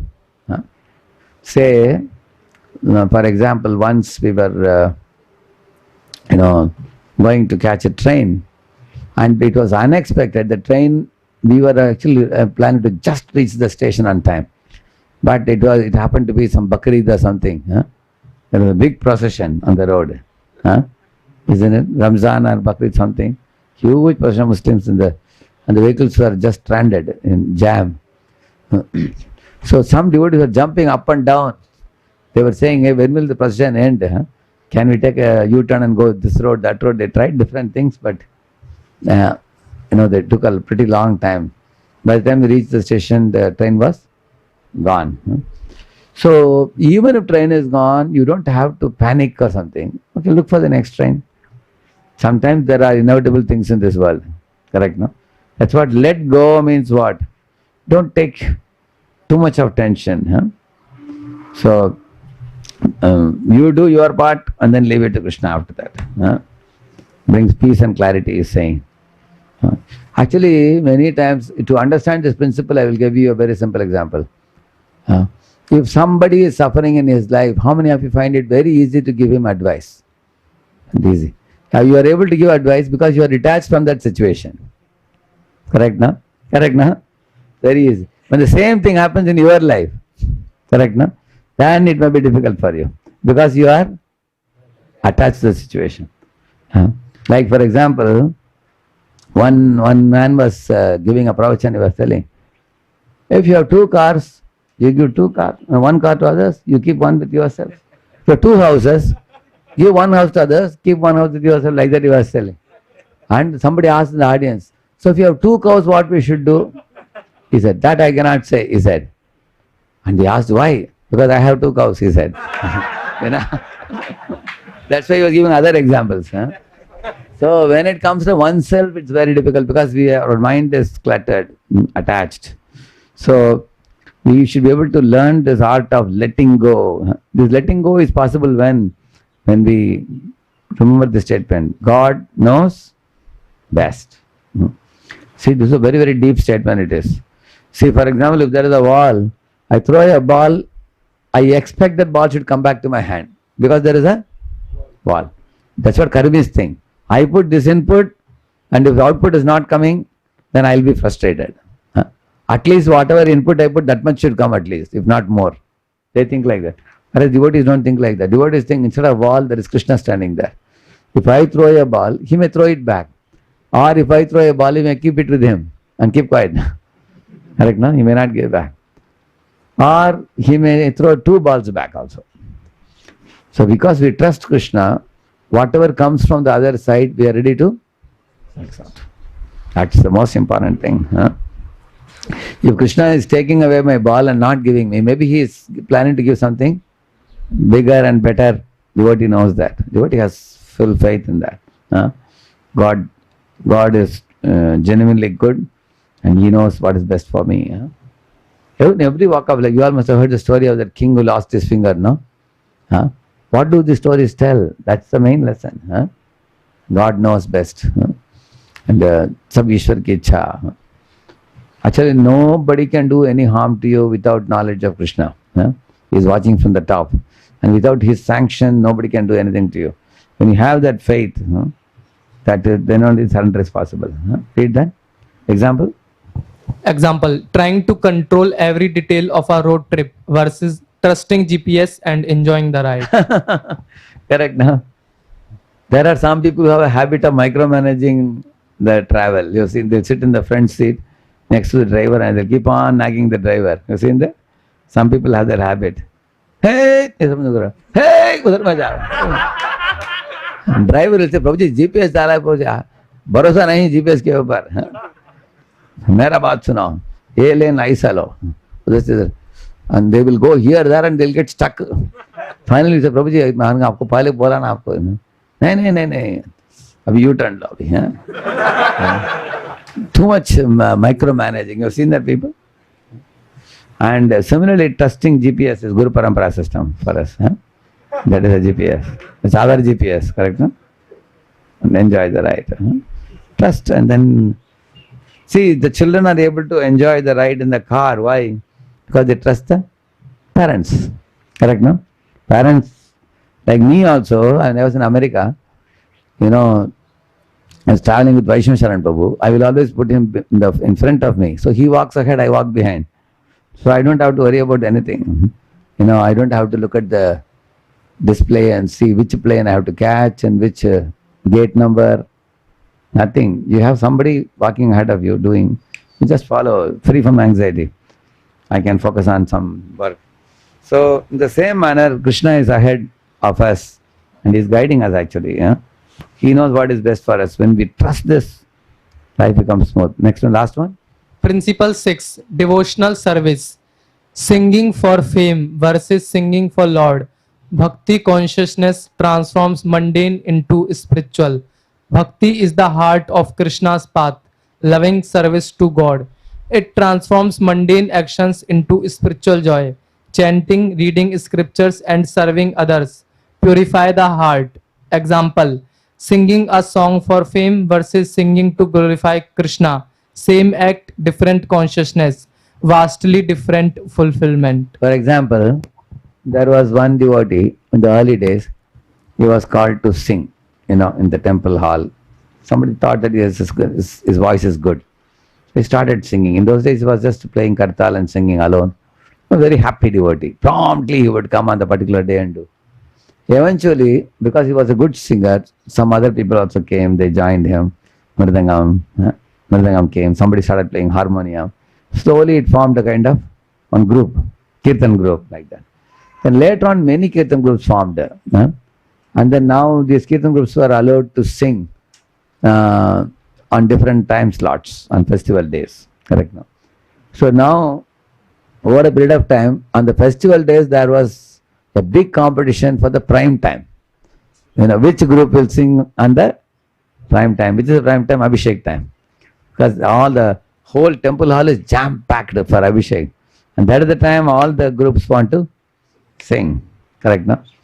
So this devotee was later on telling, Prabhuji, I was a simple devotee before. Now slowly, a music troupe formed. A group formed. And now the whole group was allowed to perform in front of the deities and at different time slots. And when the groups would perform on Saturdays, Sundays and all, a lot of people would come and watch us. And our fame started increasing. And as the fame increased, now recently only I realized, why are we quarreling for the prime time? Because that's the time maximum crowd will be there. And everybody want to perform at a time when maximum crowd will appreciate them. So he said, I started in a very small, humble way as a service to Krishna, but that has become contaminated now, polluted by the mindset of impressing the mass of people. How many of you understand what I am saying? It's clear, no? Yeah. So in the same manner, you all will see that when you came to Krishna consciousness in the early days, you might have been very simple, innocent, genuinely trying to chant and everything. Now, over a period of time when we speak also philosophy to people, sometimes we speak for impressing others, correct, no? And that can never satisfy the soul. It's very superficial, it is. On the other hand, if you have a genuine concern to give somebody compassionately Krishna consciousness, so you may not be very sophisticated or professionally astute, but that will deeply touch you and touch that person also. The nature of pure preaching is it touches our heart, touches others' heart also. So this principle number 6 is, are you doing something to fan your own false ego, or are you doing something to please the Lord? That super soul in your heart will know it, because he only gives you happiness. In case you do it with a genuine heart, he will give you happiness. So one of the easiest ways to know the difference is this: when you do a service without expecting that somebody should notice it, that is one of the ways to know genuineness in a service. Like for example, in the Pune Yatra time, one boy at 11 o'clock, I saw him, putting chappal and all in chappal stand, and then lot of water was there due to rains. So he brought lot of sand and put and decimated it and made a dry land, so people can come in next day morning. Correct, no? So I went and asked this boy, "Arey, 11 o'clock is getting late. Who told you to do this?" He said, "Prabhuji, nobody told me this, but I felt tomorrow devotees will suffer when they come. So much of water is there at the entrance of the gate. So I thought if you put it, they'll be comfortable. Also, many devotees lost their chappals today because of too much crowd. I am pairing them up and putting them in the stand. So tomorrow they'll come and pick up." So now this devotee was not told by somebody to do this service, nor is he paid any amount for doing that. Correct, no? And nobody is going to give a pat on the back for him also. Because nobody will even know that he did the service. But he felt that it is important. Correct, no? So at that time, there was one person watching him. I asked who. So in one temple, I was giving lecture. I told the example. They said, "Who is that one person watching him?" I said, "Radheshyam Das." He says. But apart from Radheshyam Das, who was watching? Krishna was watching. So then that type of services will give lot of advancement. When a devotee does something without any motivation, without trying to impress anybody or without, desire for, like sometimes a devotee, when spiritual master comes, they exhibit lot of enthusiasm because they think that this is how we can earn the blessings. Correct, no? But Guru knows. Guru will not only see how high you jump, he will also ask the leaders and managers how this fellow is. Correct, no? So why am I doing what I am doing? Our motivation should be pure. So the 6 things you'll remember. So let us quickly. What is the first one? Let us see here. Karmanyeva adhikaraste. That's the first one. Yeah. Second one. Identify psychophysical nature dharma. Third one. Soul knowledge. Yeah, correct. Fourth one. Yeah. Go beyond material desires by transforming them into spiritual desires. Fifth one. Yeah, surrender and trust. Leaving it to the Lord, letting go. Sixth, without any motivation. Ahaituki. Yeah, read this. Conclusion. The secret unveiled. Krishna's formula is not a secret because it is hidden. It is a secret because it is overlooked. Correct. Yeah. Lasting happiness is not found in chasing more, but in becoming more. More peaceful, more self-aware, more connected to the divine. Encourage the audience to reflect on their dharma, practice detachment, engage in devotional practices, seek inner peace over outer perfection. Yeah. So already asked all of you to raise the hand. That is reflecting on your own dharma, correct, no? And also practicing detachment is very important. You can read one homework verse I'll give you, 18.24. In that 18.24, 3 words are used. Bahulayasam, kamepsuna, sa ahankarena. 3 words are used. Sa ahankarena means one who is doing services with false ego. I am the best in doing the service and nobody else can match me. I am very smart, and if I take off in the service, the whole thing will collapse and things like that. This is sa ahankarena. Kamepsuna means he has a fruity mentality. What is in this for me? What will I get out of this? That kind of thing. Kamepsuna, sa ahankarena. And then Bahulayasam means he works very hard, not sharing credit with anybody. So that verse teaches us what not to do. Practice detachment. What is that famous verse? Yukta karma phalam taktva shanti mapnoti naishtikim. Ayukta kamagarena phale sakto nibadyate. It says that if you practice detachment, yukta karma phalam taktva shanti mapnoti, you will attain naishtiki shanti, peace. And then engage in devotion purpose. Okay. See, these are 5 very easy solutions to rise above this competitive mentality and inferiority complex. It's ABCD formula. Read it. Aspire to be good, you will end up becoming great. Big and small have potential to stand tall. Compare yourself with yourself only. Devoted service or do for duty's sake. Empower yourself through prayer. So in those days I made this to teach in schools. Aspire to do good, you will end up becoming great. Most people in this world want to become great, or they are aspiring to do good. There are many people, as soon as they get down from the plane, they take a photograph standing in front of the plane. Because these guys don't get to travel often in plane, once in a while. Because now they want to send in their Facebook or something. See, plane ke record kada hum bada aadmi ho. Bada ban gaya abhi. Actually, the people who are really big, they have no time to click photo also in front of the plane. Correct or not? See, this is like Prabhupada came to America. Did he go to America to become famous or to do some good? Yeah. He was busy making Krishna famous. And Krishna made who famous? Prabhupada famous. So he aspired to do good, but he ended up becoming great. You will see that. Similarly, Mother Teresa also here in Calcutta, she picked up the lepers in the street and cured them. Nobody was there. She was alone trying to do that. Eventually, she increased more and more. And then hospital came.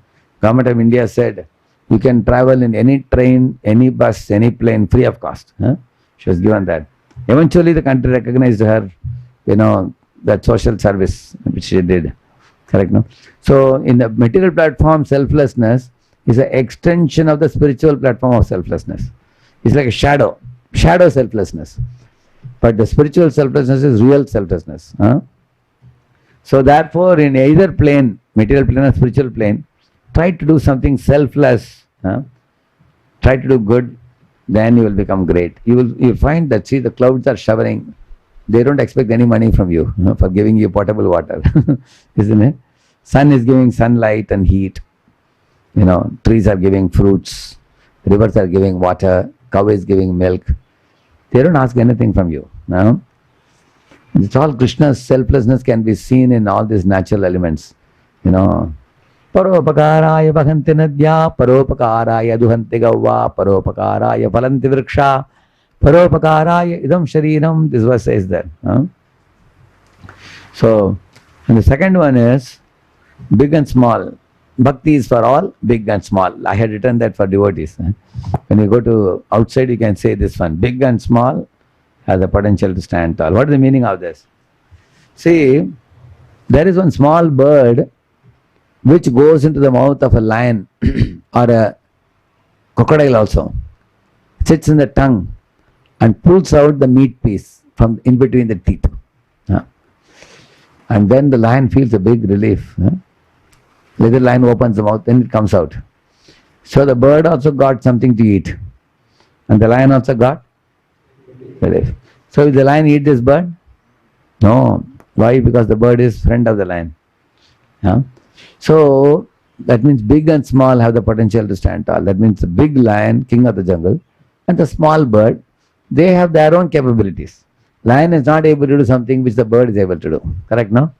You understand the point? In this way, whether you are big or small, you have some utility value. Don't worry that somebody is small.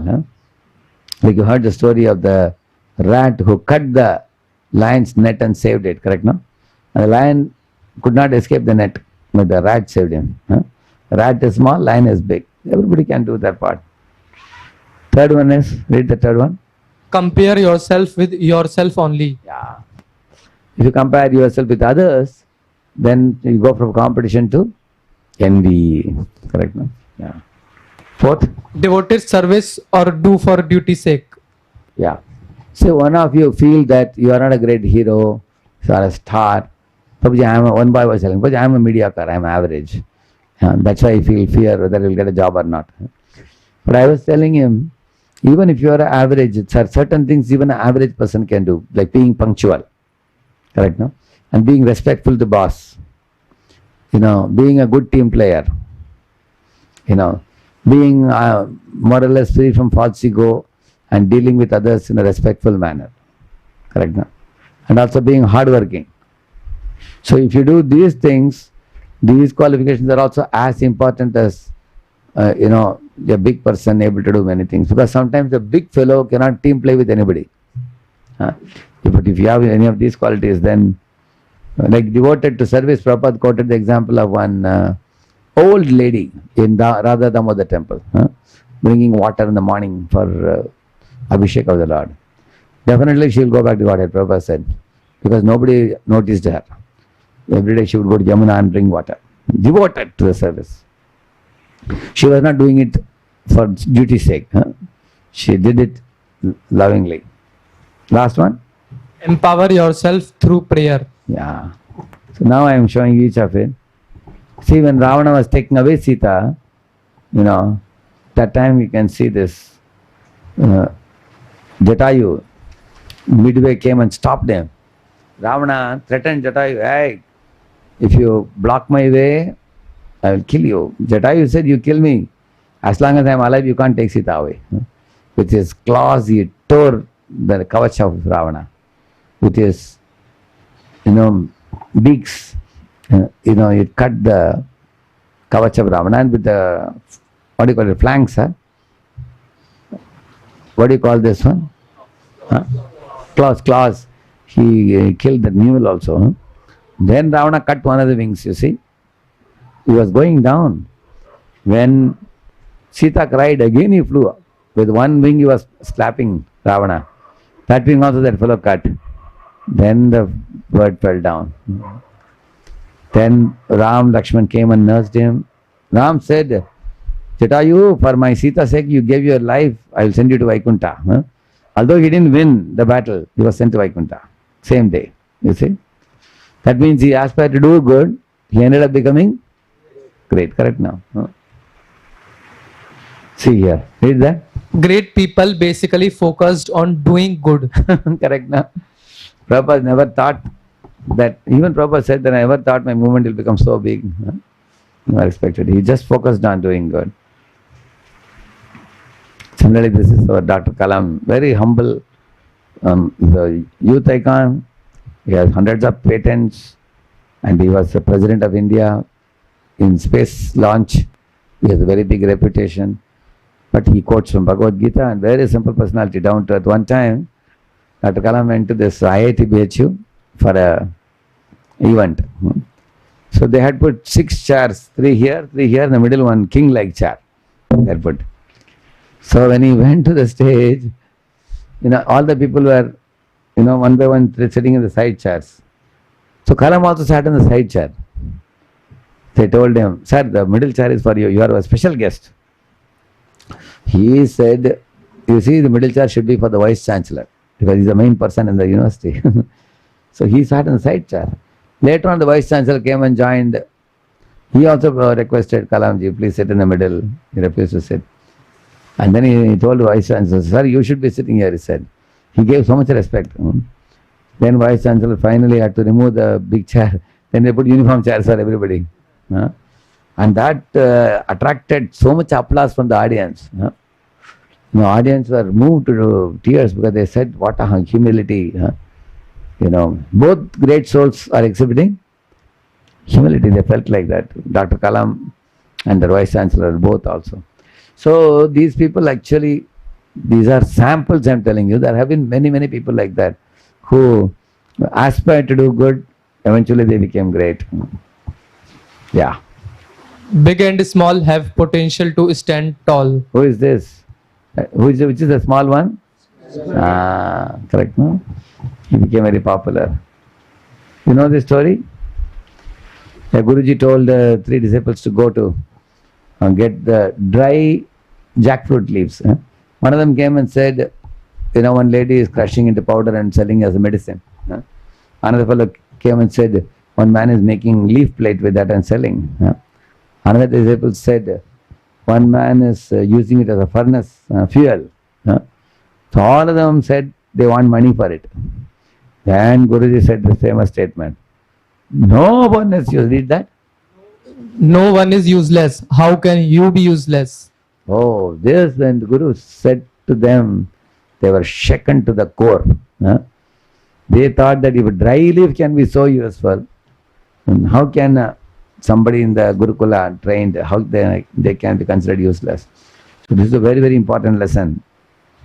If any of you, for some reason, you feel that you are poor in academics, you are not getting placed, your parents are scolding you, friends are ridiculing you, you feel you are useless, you can remember this story, correct now? Everybody can do something. See, even if somebody cannot do anything, you simply go to a hotel, you are ready to be a waiter there, clean, wash. There are people who get jobs, correct now, like that. Actually, nobody can say I can do nothing, correct now, unless he is lazy, correct now. Yeah. The problem of external identity. When identity is based on what we do, we suffer when we fail in exams, interviews, or relationships. Depression due to fear of failure. We compare ourselves to others on social media. Envy and self-hatred and anxiety. We retire or become sick and cannot do much. Irrelevance. So in these three stages, one is if you're a student, you fail in exam, interview, or relationship, then you get depression. You know, if you're trying to do something on social media, you get a self-hatred means what? Hare, I am useless, you know, I'm not able to show you great performance. Some people feel like that. See, in those days, Gaur Gopal Prabhu, in Chopar temple, you know, he was a normal brahmachari like anybody else. Till 2016 or so, 15, 14, I think 14, 15, 16. He used to give Bhagavatam classes, Bhagavata classes, everything. And one time he started collecting as well as Radhanath Maharaj's short speeches, you know, and then he would add music to that. And then he was giving it to the boys also. He also liked to hear it. Based on that, he started developing something. Then he used to go to the VJTI college to give this Mahabharat controversies. He would speak on those things. So there, while speaking those Mahabharat controversies, he was speaking on different characters and bringing some life lessons from there. So at one point of time, when he started speaking Prerna lectures, he became very popular.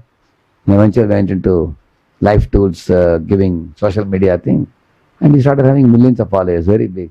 So seeing that, some other brahmacharis also thought that we will also get into social media. And they thought if you have to enter into social media field, you have to move the hand in a certain manner, you know, you have to speak in a certain expressive manner. And unless you expressively speak, more viewers will not come. This kind of ideas they had. They started practicing, some people, started keeping very little shika, and so many people tried. There were 3-4 people who eventually left also and went away, because they were frustrated. Even no matter how much they practiced, to present themselves on social media, they couldn't become popular. That's what he's saying here. Self-hatred comes. Self-hatred means, oh, I have struggled so hard and I am not able to do like so and so. Then they get hatred about oneself. And similarly, when a person retires, retired people, sometimes nobody wants to talk to them, because they want to give upadesh to many people, but nobody wants to listen. You've seen that? In homes also, they will say, go and lie down peacefully. There is a cot there. Eat your food and lie down. Don't disturb anybody, they will say. So, if you are not Krishna conscious, your life would be in a certain manner. But if you are Krishna conscious, world becomes gold. Prabhupada was also old. World became gold because he was so wise, learned. Otherwise, without learning, you want to blah blah blah blah blah, you want to speak, then world becomes clean bold. Isn't it? Nobody will listen. Then they get frustrated. Read that. Takeaway: do not let society reduce you to a resume. Your identity is spiritual. Your worth is eternal. Example: even dry leaf is not useless. You are not what you do. You are who you are in connection with God. You remember I was showing you the flower, isn't the tree, like a child, friend. Why did I show that? Because you are who you are in connection with God. You are a part and parcel of God. You don't have to, you are not what you do. Okay. See, this is a story from the Rig Veda. Read that poem.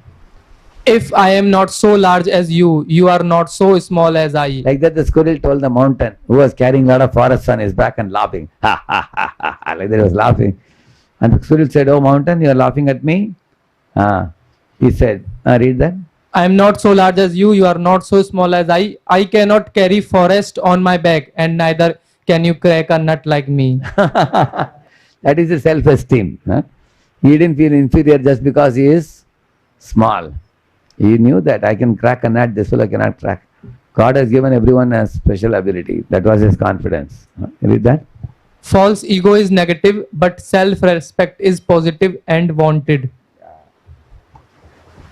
The opinion which other people have is their problem, not yours. See, when Ravana told all the ministers, don't give this monkey a sitting place, he said. But Hanuman said, see, by not giving me a sitting place, you are insulting Lord Ram, who has sent me here as a Ramadut. So, okay, you don't have to give me a seat, I'll make my own seat. And he made his own seat, see here, with his tail. And he sat in such a height, Ravana had to look up like this. Isn't it? So, Hanuman never felt inferiority even when he was in Lanka. Yeah. Surround yourself with people who uplift you. Yeah. See, we need people who are genuine friends. This is one of the pictures I love the most. See here, they're so innocent children, isn't it? They're simple friends, isn't it? So, we need friends like this in our life who can actually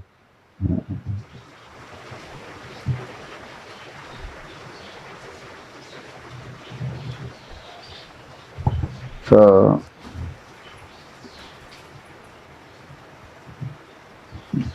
yeah, here is an example of somebody who is uplifting association. Who is that? Suniti. One Suniti helped three people. She helped Dhruva, Uttanapad, and Suruchi also. All of them became reformed by her good behavior.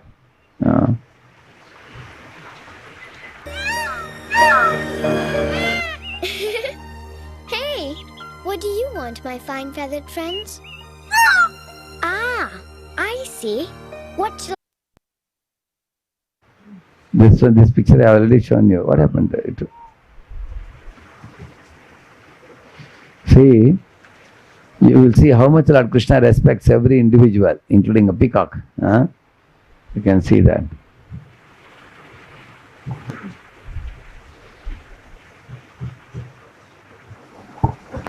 Noma tejom shasambhavam. You read that? Compare yourself with yourself only. One day, a flower laughed at an elephant and said, "Hey, elephant, you look like a baldi. You don't have any frills. You look at us, we have such beautiful petals." The elephant thought, "Oh, I am inferior." So he went and, stuck many leaves all over his body with Fevicol. Came. Then he asked the flower, "How do I look now?" Flower said, "You look very cute now," he said. But then the elephant found it difficult to walk because eyes were blocking with the leaves. And he toppled and fell like this. He fell into the lake, and again he lost all his leaves again. Now the plants laughed and he told, what did they say? Read it. Dear elephant, don't worry, my friend. Please understand this fact. Elephants are elephants, flowers are flowers. Flowers cannot do what you can do, nor can you be what we flowers are. Be happy in the way God has made you. Don't try to be like someone else. Great lesson, correct now? Be happy the way God has made you. And don't try to be like someone else. All of us cannot do everything. Correct now? Like for example, I give many examples in my lecture. I give many practical life examples, stories. That's my strength. I've been doing it even in my school days also. Now, Chaitanya Prabhu gives philosophical, correct now? Yesterday, last 2 days you must have heard, very philosophical he can give, very powerful. Amarendra Prabhu, he can give very nectarian verses from Vrindavan Mahima and very rare verses and shlokas and, Shastrik, very deep he will give. Gaurang Prabhu will bring information which nobody knows in the world. One time I took some boys to Bombay. See, there were about 80 boys. I took them to Bombay. I asked Gaurang Prabhu, you want a topic to speak? Don't worry, Radhe, I will take care. I said, what are you going to speak? Chaitanya Charitamrita, he said. But these are very young boys. They are only chanting 2 rounds. And you are going to speak on CC? He said, yes. And then he said, don't worry, satisfaction guaranteed.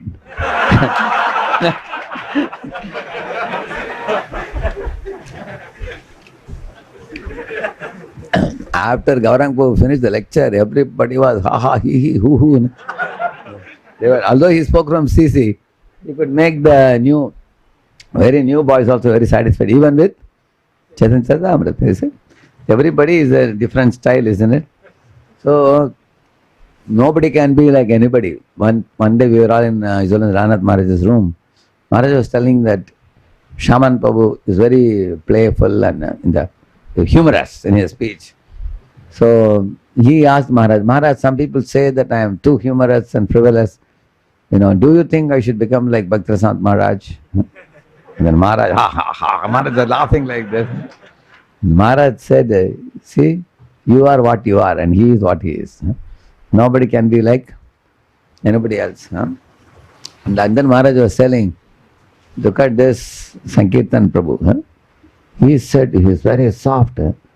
Even when he joined full time, Maharaj said he was sitting in the sofa, his mother was sitting next to him, and they both were looking at each other and speaking something softly.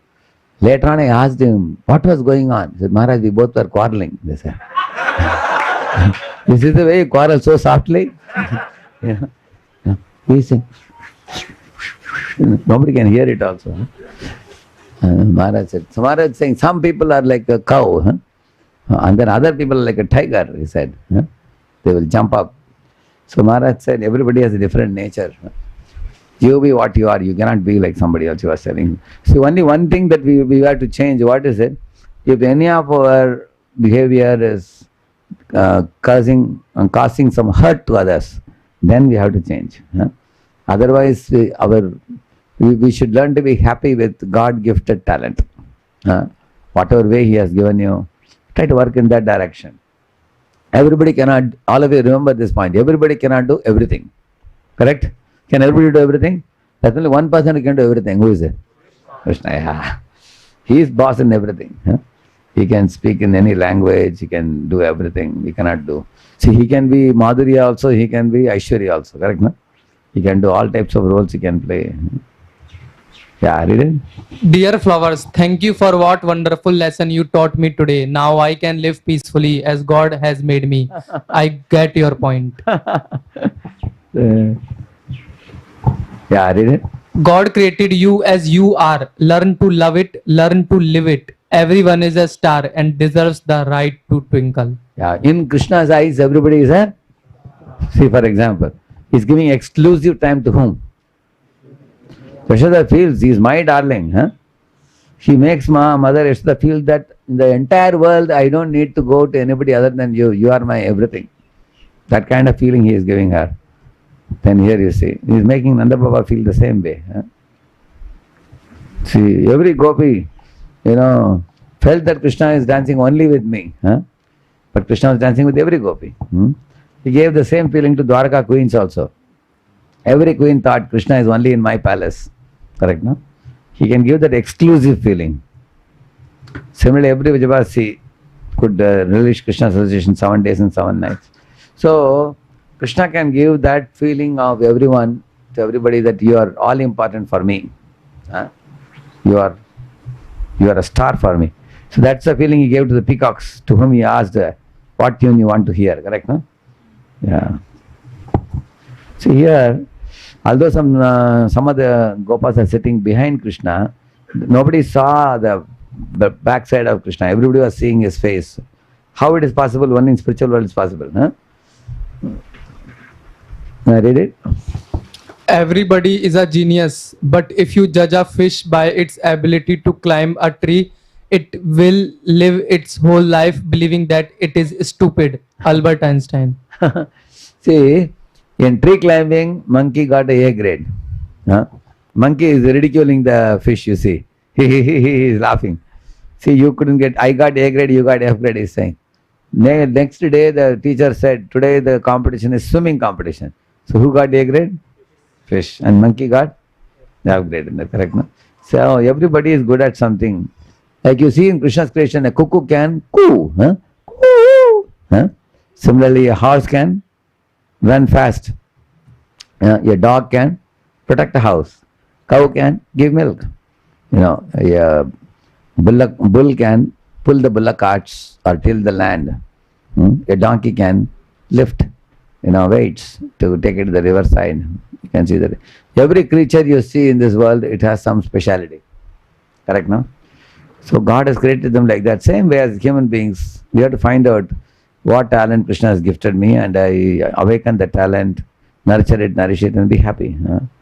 That's why this was made Tata. Teachers, administrators, traders, artisans. Correct, no? 4 categories. So how many of you are man of letters? Man of letters means you like to read, write, speak, advise, observe, philosophize. How many of you feel you have that nature? We have 1, 2, 3, almost 15, 20 of them. Okay. How many of you like to organize, manage, coordinate, control, monitor? You like to do that? How many of you? There are another 15, 20 are there. Okay. Okay. How many of you like to invest money and multiply money? Yeah. Yeah, there are about 10, 15. Okay. How many of you say that, Prabhuji, I can't do any of this? What? Jo bola so karo. Whatever you tell me to do, that I can do. How many of you? Yeah, that is 4. So that means you will fit in one of these 4. Correct now? So, and stick to that and be happy. Yeah, and Do not compare yourself with others. If you do so, you are insulting yourself. Yeah. You know the famous story of tortoise and rabbit. What is the moral of the story in India? They say always slow and that's the thing they say.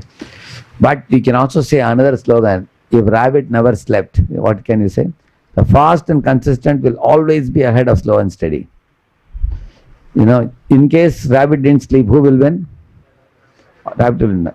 Not only once or twice, always. That being the case, one day the tortoise thought, oh, if that's the case, I will never be able to win. So what he did, the tortoise, he suggested to the rabbit that let's keep the flag post ahead of the river. So anyway, rabbit never thought deeply about it. He said, wherever you want to keep, you keep, I will be the first. He said. But then when rabbit ran, when the river came, he could not cross. Who could cross it? Then they both discovered one great truth. See, you are a boss in water, I am a boss on land. It's called situational leadership. Then they both became friends and said, anyway, the goal is to reach fast. So on land, rabbit said, I will carry you on my back. In the water, tortoise said, I will carry you on my back. So again, when the land comes, rabbit will carry tortoise on his back. So they reach the goal. So in the same manner, in case 2 of you devotees live in the same center, you have 2 different talents. You can complement each other, not compete with each other. That you can learn. Like in 2 subjects. How many of you are good in maths here? See, these are special souls because maths is a little difficult. So there are others who may be good in other subjects. How many are good in engineering drawing? Yeah. So that is also a difficult subject. So a fellow who is expert in engineering drawing can teach maths to other, correct, no? In this way, we all can coexist in this world, helping one another rather than compete with each other, correct, no? You don't have to tell the other friend, you are bad at this. You don't have to say that. Whatever is good at, you learn. Yeah, read that.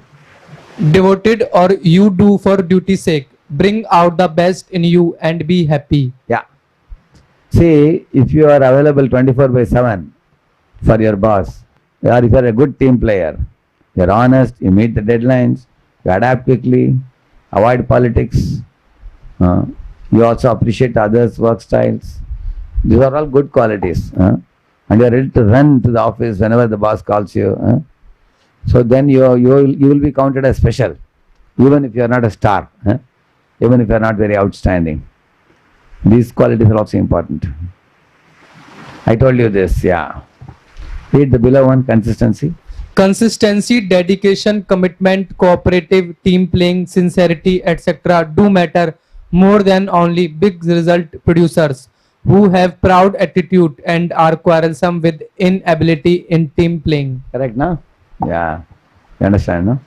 These are some things which are within our reach, we can do. You cannot suddenly become a big star, but you can do these things by which your value will increase.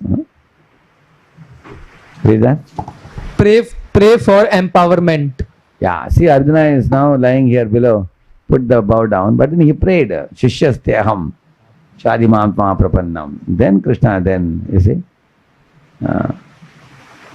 Yeah, read that. Pray for empowerment. Write daily journal about positive development in your life, self-discipline, self-monitoring, praying to Lord for guidance and being honest with yourself. Strive for perfection in this world. Do not get discouraged with the obstacles on the way.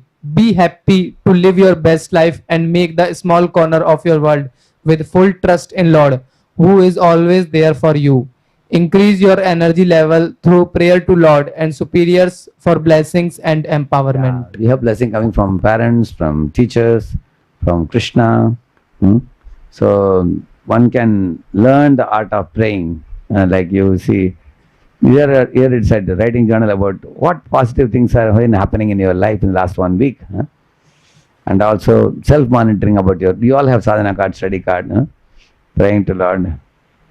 See, Hanuman was encouraged by a senior. Who is that? Jamwa. Then he became very confident. So his own perseverance plus power of superior blessing plus his prayer, all these things made him do miracles by empowerment.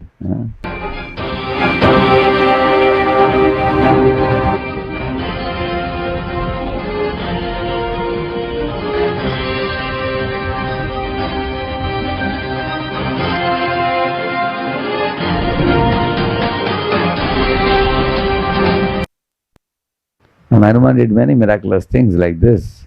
Later on he brought the Sanjeevani mountain, many things he could do because he always drew blessings from Ram, from Vayu, from Surya. He was very expert in praying and attracting blessings. This is another great personality. Who is this? See? He also wrote Markandeya Bhagavatam, correct, no?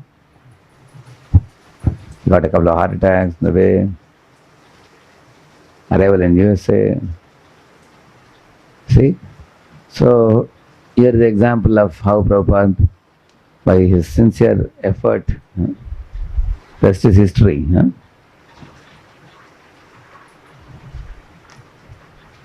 You see, it's a newspaper article, it is.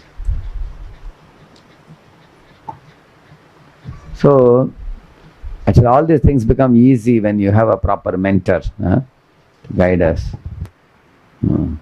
3 things, in one of the universities I had spoken on 3 things. Meals, mantra and mentor. 3 M's. Meals, mantra and mentor above. Meals you eat, which is sanctified meals. And mantra you chant to clear and calm the mind. And mentor you have for giving you compass, direction, like a GPS. Read that. A good mentor is worth an entire army. Yeah. You want 1 lion or 1,000 sheep? 1 lion. Yeah, 1 lion roars, all 1,000 sheep will run away. Correct, no? See, this is Dr. Kalam said, fail means first attempt in learning. So, in the beginning you can always, when you are failing also, you can have a positive attitude. Okay, life is a combination of yes and no, no problem. Let me take it as a first attempt in learning and grow out of the mistake. Can think like that and then keep endeavoring. See, sometimes you get good news, sometimes bad news. You look how he looks like. Sometimes you are healthy, sometimes you get A grade, sometimes you get F grade. Sometimes business is skyrocketing, sometimes nose diving. Sometimes everybody respects you. Sometimes someone is insulting you. Sometimes life is very calm, sometimes there is storm. You would like life to be like this always, correct, no? But it may not be like this always. So, here is the example of Arjuna. Everything was going smooth. Now suddenly there is a meltdown. He dropped the bow. Although he was a great Kshatriya. You see, Krishna didn't shame him. He guided him. Krishna is preaching to him. Then he became very super confident by hearing the message of the Gita, you see. Krishna taught him how to turn failures into success, you see. So this is the main teaching of the Gita for Arjuna. Krishna gave. Read that. Be focused on your duty. Do your duty. Don't obsess over results. Don't be paralyzed by fear of results. Focus on what you have control over. This is what in 2nd chapter, 3rd chapter you find Krishna teaching. And the reason is this. Read that. We sow the seeds, God gives the rains. Yeah. We give the interview, but the panel has to select us for the job. You write exams, but teacher gives you marks. Yeah. See, in this way, we can only sow the seed. Krishna has to give the rain. The Lord does a good amount of work. This is the last part, is very important part. Read that. 3 pillars of lasting happiness. First, gratitude shifts focus from scarcity to abundance. Purpose, connecting studies, career to higher meaning. Balance, body, health, mind, focus, soul, values. Initially, I told you why material accomplishment cannot make you happy. And the 6 principles that Bhagavad Gita teaches for lasting happiness, correct? No? These 3 what are mentioned here, the gratitude, purpose and balance, this is rooted in inner fulfillment. If these 3 things are done in everybody's life, you will be a lot more happier than now. I will explain these 3 in the next slides. I've given many examples. Read that heading. Example 1, the tedious internship, platform for detachment and service. In India also you all have summer time, you go for internship, correct now? What do you call that in the company? They go for 2 months, 3 months period. What is internship only? Yeah. So this boy is feeling it's very tedious. How can we take it? That is explained here. Read that. Spiritual purpose view. This internship is my training ground for practicing detachment. I am learning to do my work diligently, not for personal praise or a future salary, but as an offering to Krishna. Karma Yoga. Whether the task is important or menial, I can do it with consciousness that this is my designated duty right now. This is one of the teachings of Gita. Gita says, whatever service is given to you, do it with attention. If you are told to clean the garbage with attention. If you are told to do pujari service, do the pujari with attention. If you are told to go out and distribute books, do it with a wholehearted consciousness. Don't divert your attention to anything else. The superiors have given me the service. At this point of time, this is my dharma. Like Pandavas were in the forest, and Yudhishthira Maharaj told Bhima and Draupadi, don't keep remembering about the kingdom. Now our dharma is to be in the forest. Just focus on that duty, he said. So whatever is the task in hand, fully focus on that. And then? The money I earn can be used not just for just my own enjoyment, but to offer charity, to buy Bhagavad Gitas and distribute to my friends. That's how his money is sanctified. This workplace is also my preaching field. I can exhibit the qualities of a devotee: honesty, sincerity, kindness, and maybe even create an opportunity to share Krishna consciousness. Like some of you are doing job. If you are going to be honest and sincere and kind to some people, they are likely to become attracted to you. Correct, no? And then you can use it as an opportunity to bring them to Krishna consciousness. So you are able to see how a boy, and from material point of view, written at the top, you see, worldly purpose view. Worldly purpose view. This internship is building my resume and teaching me industry standards. That's what any boy will think, correct, no? But beyond that thought, that I can build my resume and, I can learn industry standards, you have so many other spiritual thoughts you can think. You see? I am doing it as an offering to Krishna. This is my duty right now, I should do this. I can also offer some charity of the money, what I am earning for Goshala something. And I can exhibit the qualities of a devotee and attract new people to come during this. Like one boy came to Pune for 40 days training, when IT training. Within that, he arranged a couple of programs for the devotees with the rest of the group.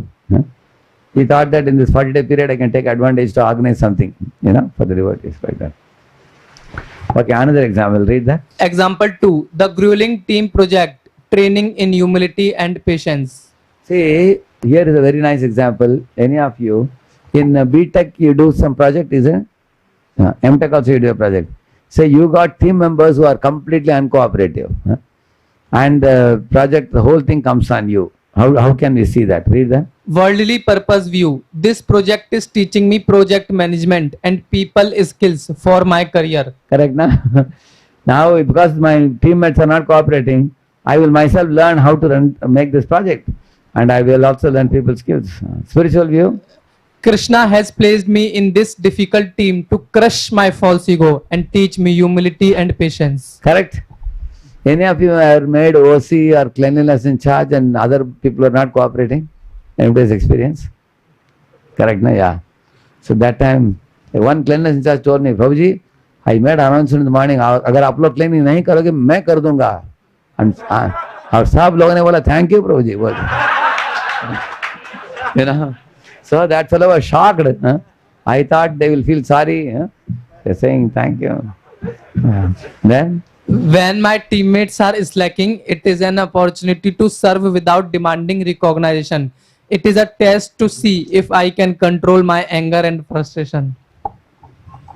see, many of our centers we have experienced. We have few people who have a highly surrendered mood, they are overworked. And there are the other people who say, I have to study for the exam, I'm busy with this, busy with that. So, of course, these fellows also make a lot of advancement, the few who work very hard. That's why it's saying here, if your team is slackening, slack people, not doing much, the whole load comes on you. Because is your BTP single or is your team of people you do that? Team, no? Therefore, other guys will be very cool. They know that these guys will finish it and I can just take the report. Correct, no? Then the whole thing comes on you. But even that you can take it in a good spirit, is saying. Instead of seeing them as difficult people, I can see them as souls, part of Krishna's energy. And my service is to cooperate for the success of the project without attachment to the outcome. This is practical training for living peacefully in a world full of diverse minds. Yeah. See, at any given time, we all have a particular work to do. Like you are a student, your academics. You are doing a job, you have to make money, and tomorrow you'll put up a family and things like that. If you're brahmachari, you have your dharma. Go out on Harinam Sankirtan, go out on book distribution, go out on preaching, study the literature well, worship the deity. So everybody has some dharmic duties to be performed in that particular order. And one should happily do them without becoming lethargic. That's the point. And I will cooperate. If they don't cooperate, it is their problem. They will suffer further. But I will cooperate. I will do whatever best I can. That's a mood. Another interesting thing. Read that heading. Example 3. The intense study schedule. Discipline for the mind. Controlling the senses. Sometimes the exam has come very close. Lot of things are pending for you to study intensely. How do you take it? Worldly purpose view. I need to manage my time well to get good grades and a good job. Spiritual purpose view. This strict study schedule is my sadhana, spiritual discipline for mind control. Waking up early, avoiding distractions and focusing my mind on complex problems is directly training the muscle of concentration. This same disciplined mind is what I need to focus during my japa, chanting and study of Bhagavad Gita. So you have two things. In spiritual life, you have to focus your mind on japa with concentration. In your material life, academics, you have to focus and study your books well, do your duties well, because otherwise your future you may not get job. So you think of the future consequences and now study well. By learning to say no to unnecessary sense gratification like late night parties or endless scrolling for the sake of my studies, I am strengthening my ability to say no to distractions that pull me away from Krishna. Yeah. I am using my student life to build a life of regulated freedom, which is essential for spiritual progress. So I took a lot of time to make this because we want to know how we can blend our worldly duties with Krishna consciousness. Correct, no? Because many times people know what is Krishna consciousness, they know what is worldly duty, they know, but they both have a connection also. You can see in these things. That means when you have an intense study schedule like this, at that time you can be frustrated and become paralyzed also. Or you can utilize your time well by thinking like this.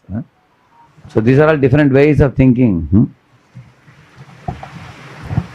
So there are two slides I have shown. One is unbalanced topper, one is a balanced topper. Okay, read that. Unbalanced topper, the three-legged stool with broken legs. Their focus was solely on the purpose of career success. They sacrificed everything for grades and the offer letter. The result, no gratitude. Their focus was always on the next achievement. They never learned to Like for example, when you are in school, Getting into IIT is achievement. When you got into IIT, job is achievement. You got the job, promotion is achievement. Correct, no? So the next one, yeah. They never learn to appreciate the present. After getting the job, the focus immediately shifts to performance pressure, promotions, and fear of failure. Life is a constant state of scarcity. No true balance. They sacrificed health, sleep, diet, mental peace, constant stress, and soul, values, relationships for their goal. Their stool was critically unbalanced. The breakdown. When immense professional pressure hits, they have See, no three stool, three body, mind, soul. That's a three. Huh? Body requires balance. Huh? And the soul requires personal nourishment, as we said, values and relationship. So see, this is a balanced fellow. Read that balanced fellow, spiritually grounded fellow. their focus understood that their engineering career was a platform for spiritual growth, as in the previous examples. The result, the gratitude as an anchor in a See, this fellow has three things: gratitude, higher purpose, sustainable balance. Huh? These are the three stools of a balanced life. Huh? Yeah. gratitude as an anchor in a high pressure job. They can think, I am grateful for this opportunity to serve using my talents. The pressure is a challenge to help me grow in detachment. I am grateful for the prasadam I eat, the air I breathe, and Krishna's guidance. So these people are always filled with gratitude. Krishna has given me eyes, hands, legs, body proper, given me birth in a good family.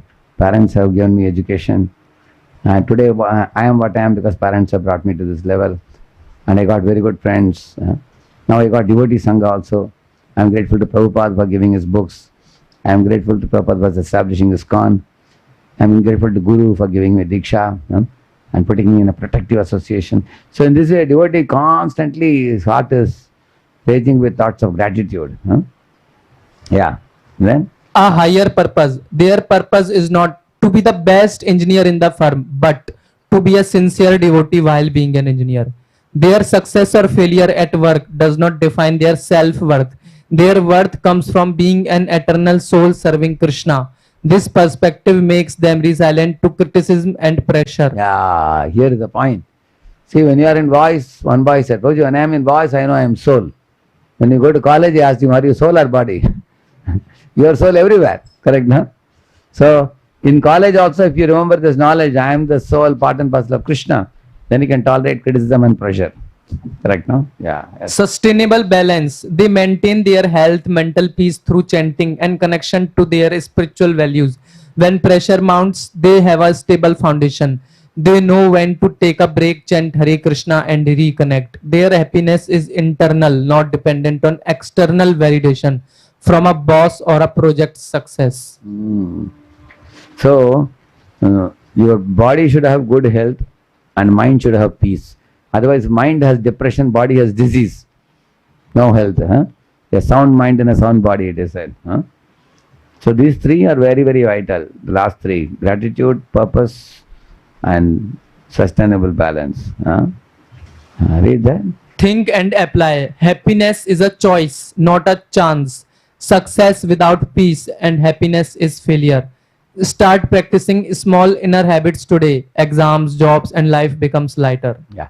See, success with peace and happiness, failure means like somebody's health is torn down, wife has divorced and gone away, and he has a lot of money in his pocket. What's the use? Correct, no? That's why it's a failure, it says. Okay, any questions?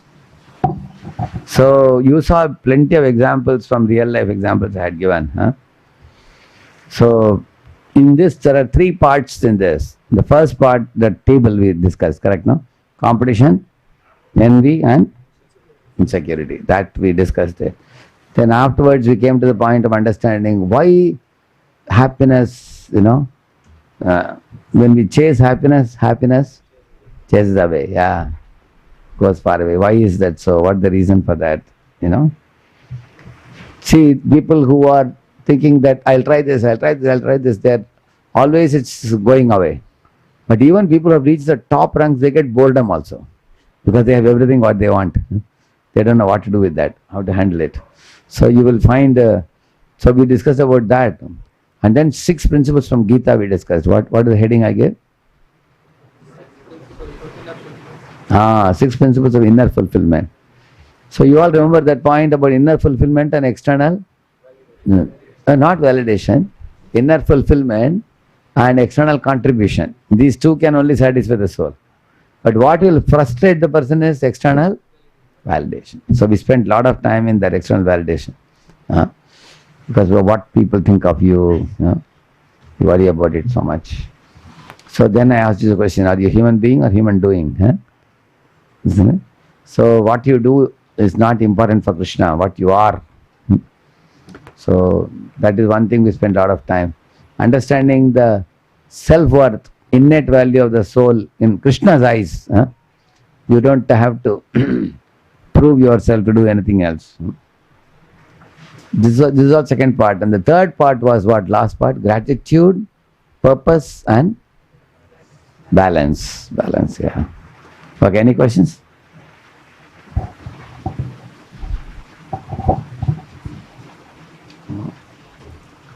Yeah.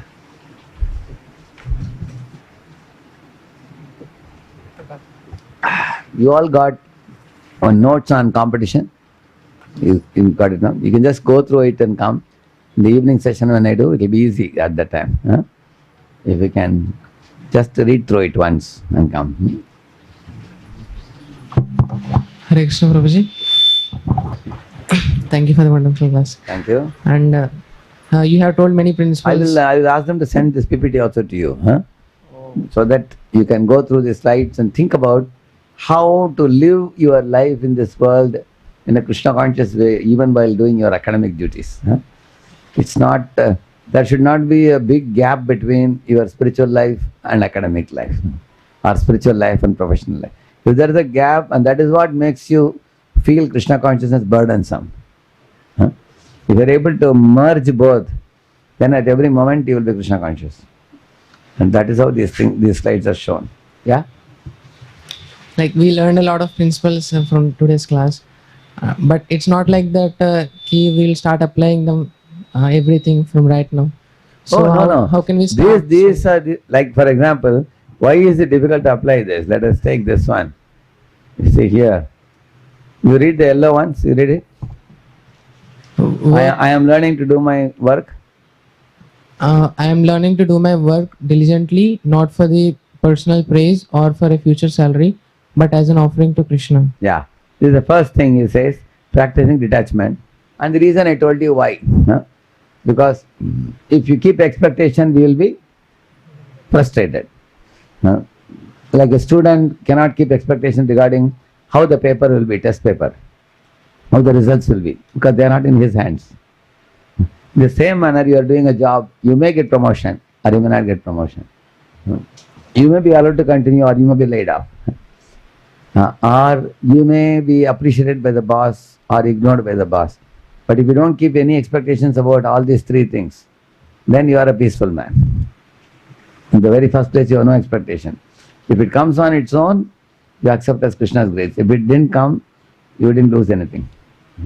So why is it difficult to practice? We have to understand it first and then implement it. And read the second point. I can do it with whether the task is important or menial. I can do it with consciousness that this is my designed duty right now. Correct, no? Right now I am told to, like one of you is told, Prabhu, today you have to serve prasadam. Put your full attention on that. Okay. Set the table, put up the things and everything there. Now Prabhuji has told me to serve, I will do it now. Full heart attention you do it. Many times people nod the head and go and they don't do the service. You have seen that? Then you have to be searching for somebody else. Why crisis comes? Because people say yes and they don't do it. Correct now? So each of these points in my understanding, if you read this and make an effort to apply, it is easy to apply. I read the next one. The money I earn can be used not just for my own enjoyment, but to offer charity, to buy BGs, Bhagavad Gitas and distribute to my friends. Correct. Is understandable. That means I am making some money. Spend some percentage for some Krishna service. And then for last one. This workplace is also my preaching field. I can exhibit the qualities of a devotee, honesty, sincerity, kindness.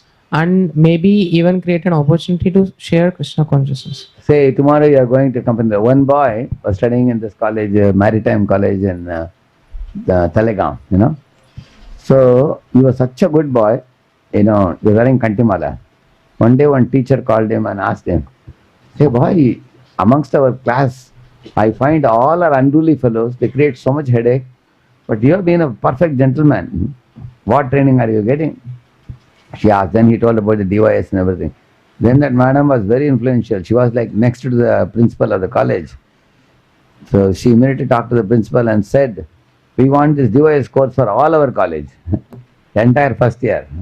So she told the boy to call devotees to come and arrange it. So he brought a good name. By his good behavior, he brought opportunity for us to teach the whole college. That's the fourth point. Is it difficult? So in this way, the reason I made this kind of slides is because we have to know how to live the Bhagavad Gita in our life if you have to feel happiness. Otherwise, we generally think, oh, this is my academic life, and for happiness I have to do something else separately. Happiness can be part of our life. Is that clear? Yeah. Yeah. Anybody else who has a question? Yeah, here. Hare Krishna, Prabhuji. Prabhuji, you told like external validation and internal validation. And you external validation and inner nourishment. Yeah. And also you told about like expectations. Like if you have more expectation, like frustration will come more. So some people may take it in negative sense also. Now I'm internally satisfied with my service. I don't need any external validation. I don't need any external validation from my counselor or from the authority. Oh, they can't say that, because without counselor and authority blessing you, you have no scope to progress in spiritual life. Your connection to parampara comes from where? Like, you are not in touch with Diksha Guru daily, are you? And you are not in touch with Prabhupada directly, are you? You can have some connection to Prabhupada through his books, understand? So who are the people who are giving you service? Your counselor and authority. If you say that I don't care about them, that means you are saying I don't care about Krishna. That means you are indirectly saying I am preparing to go to hell. That's all. Actually, if you are not able to gel with your authority and counselor, leave that place. Go to another temple, be under another authority. And another authority, another counselor. Actually, we should not be under a person whom we are not inspired by. We should go to somebody whom we are inspired by, and you have to identify authority whom you will obey. If you are not going to obey, you are digging your own grave. It's not an exaggeration, it's a reality. If you think, I will be a devotee, like a self-styled devotee on my own, I don't care about counselor, I don't care about authority, I don't care about guru or anything, I am a stylish devotee, I am on my own. You can be on your own, you will make no progress that way. And in case we have difficulty in one project, one place, we can leave that and go to another place, another project, and be under somebody whom we trust. Like there was one devotee who was telling me all the problems of his authorities in his temple and his counselor. I said, then why are you living here? You tell them that you are not inspired here, and then you go somewhere else and go to a place where you can obey somebody, and you have to trust the person. If there is no trust, no obedience, no alignment, no taking guidance, then we are on our own. It's very dangerous, it is. Actually, when I am talking about no external validation, we are talking about mother, father, uncle, aunt, your neighbor in the house, and the worldly people throwing so much expectations on you. Correct, no? That external validation we are talking about. They are useless people, because those guys are all talking from material point of view. External validation means material point of view. Internal nourishment means spiritual point of view. Like how many likes I got in Facebook. Is it a very important thing? See? Those are all external validations. Like same with expectations also, like our counselor and our nearby devotees, they have some expectation with us. So those expectations are very important for us. You should take a pen and notebook and note down what are their expectations. And we have to make strenuous efforts to please them. When they are expressing their expectation, when they say do this, do that. When Acharya Prabhu One day I took him to garden in Kunjaberi temple. He has a very good habit of taking diary and noting down. I went on telling him, later on he showed me 50, 60 ideas. What we can do to expand IYF in those days. He noted down everything. He may not be able to immediately implement all of them, but at least he has noted down, he will make an effort, because he made an effort to implement what he was told by the seniors. Today, he could come to Kolkata and do something more bigger. We cannot take counselors or authorities' instructions very cheaply, because you are not in touch with your spiritual master so regularly. Then whom are you following? You are only following the most famous 4-letter guru. Who is that? Yeah. Our own mind. If you don't follow our authorities, then you are following our own mind. Yeah. Any other question? Hare Krishna, Prabhu, you told that we should work on our psychophysical nature. But sometimes we hear that if we do services related to that are suitable to our psychophysical nature, then that is karma yoga, not bhakti yoga. So how we No, if you are attached to it. If you are not attached, for example, your authority is telling you to do one service. You tell him, no, Prabhuji, I have identified my psychophysical nature. I will only do this. I think I am more Brahminical. I am going to study Shastra very deeply. I cannot sweep. I cannot cook. I cannot distribute books. I am going to do something on my own. Then it is your own attachment. But if authority tells you to do some service, you do that. Along with that, side by side, you can do something that matches with your psychophysical nature. Anybody else? Oh, it's time now. You must be very hungry now. Lunch now? 2:30. Shri Prabhupada ki, our Bhakta Vrinda ki.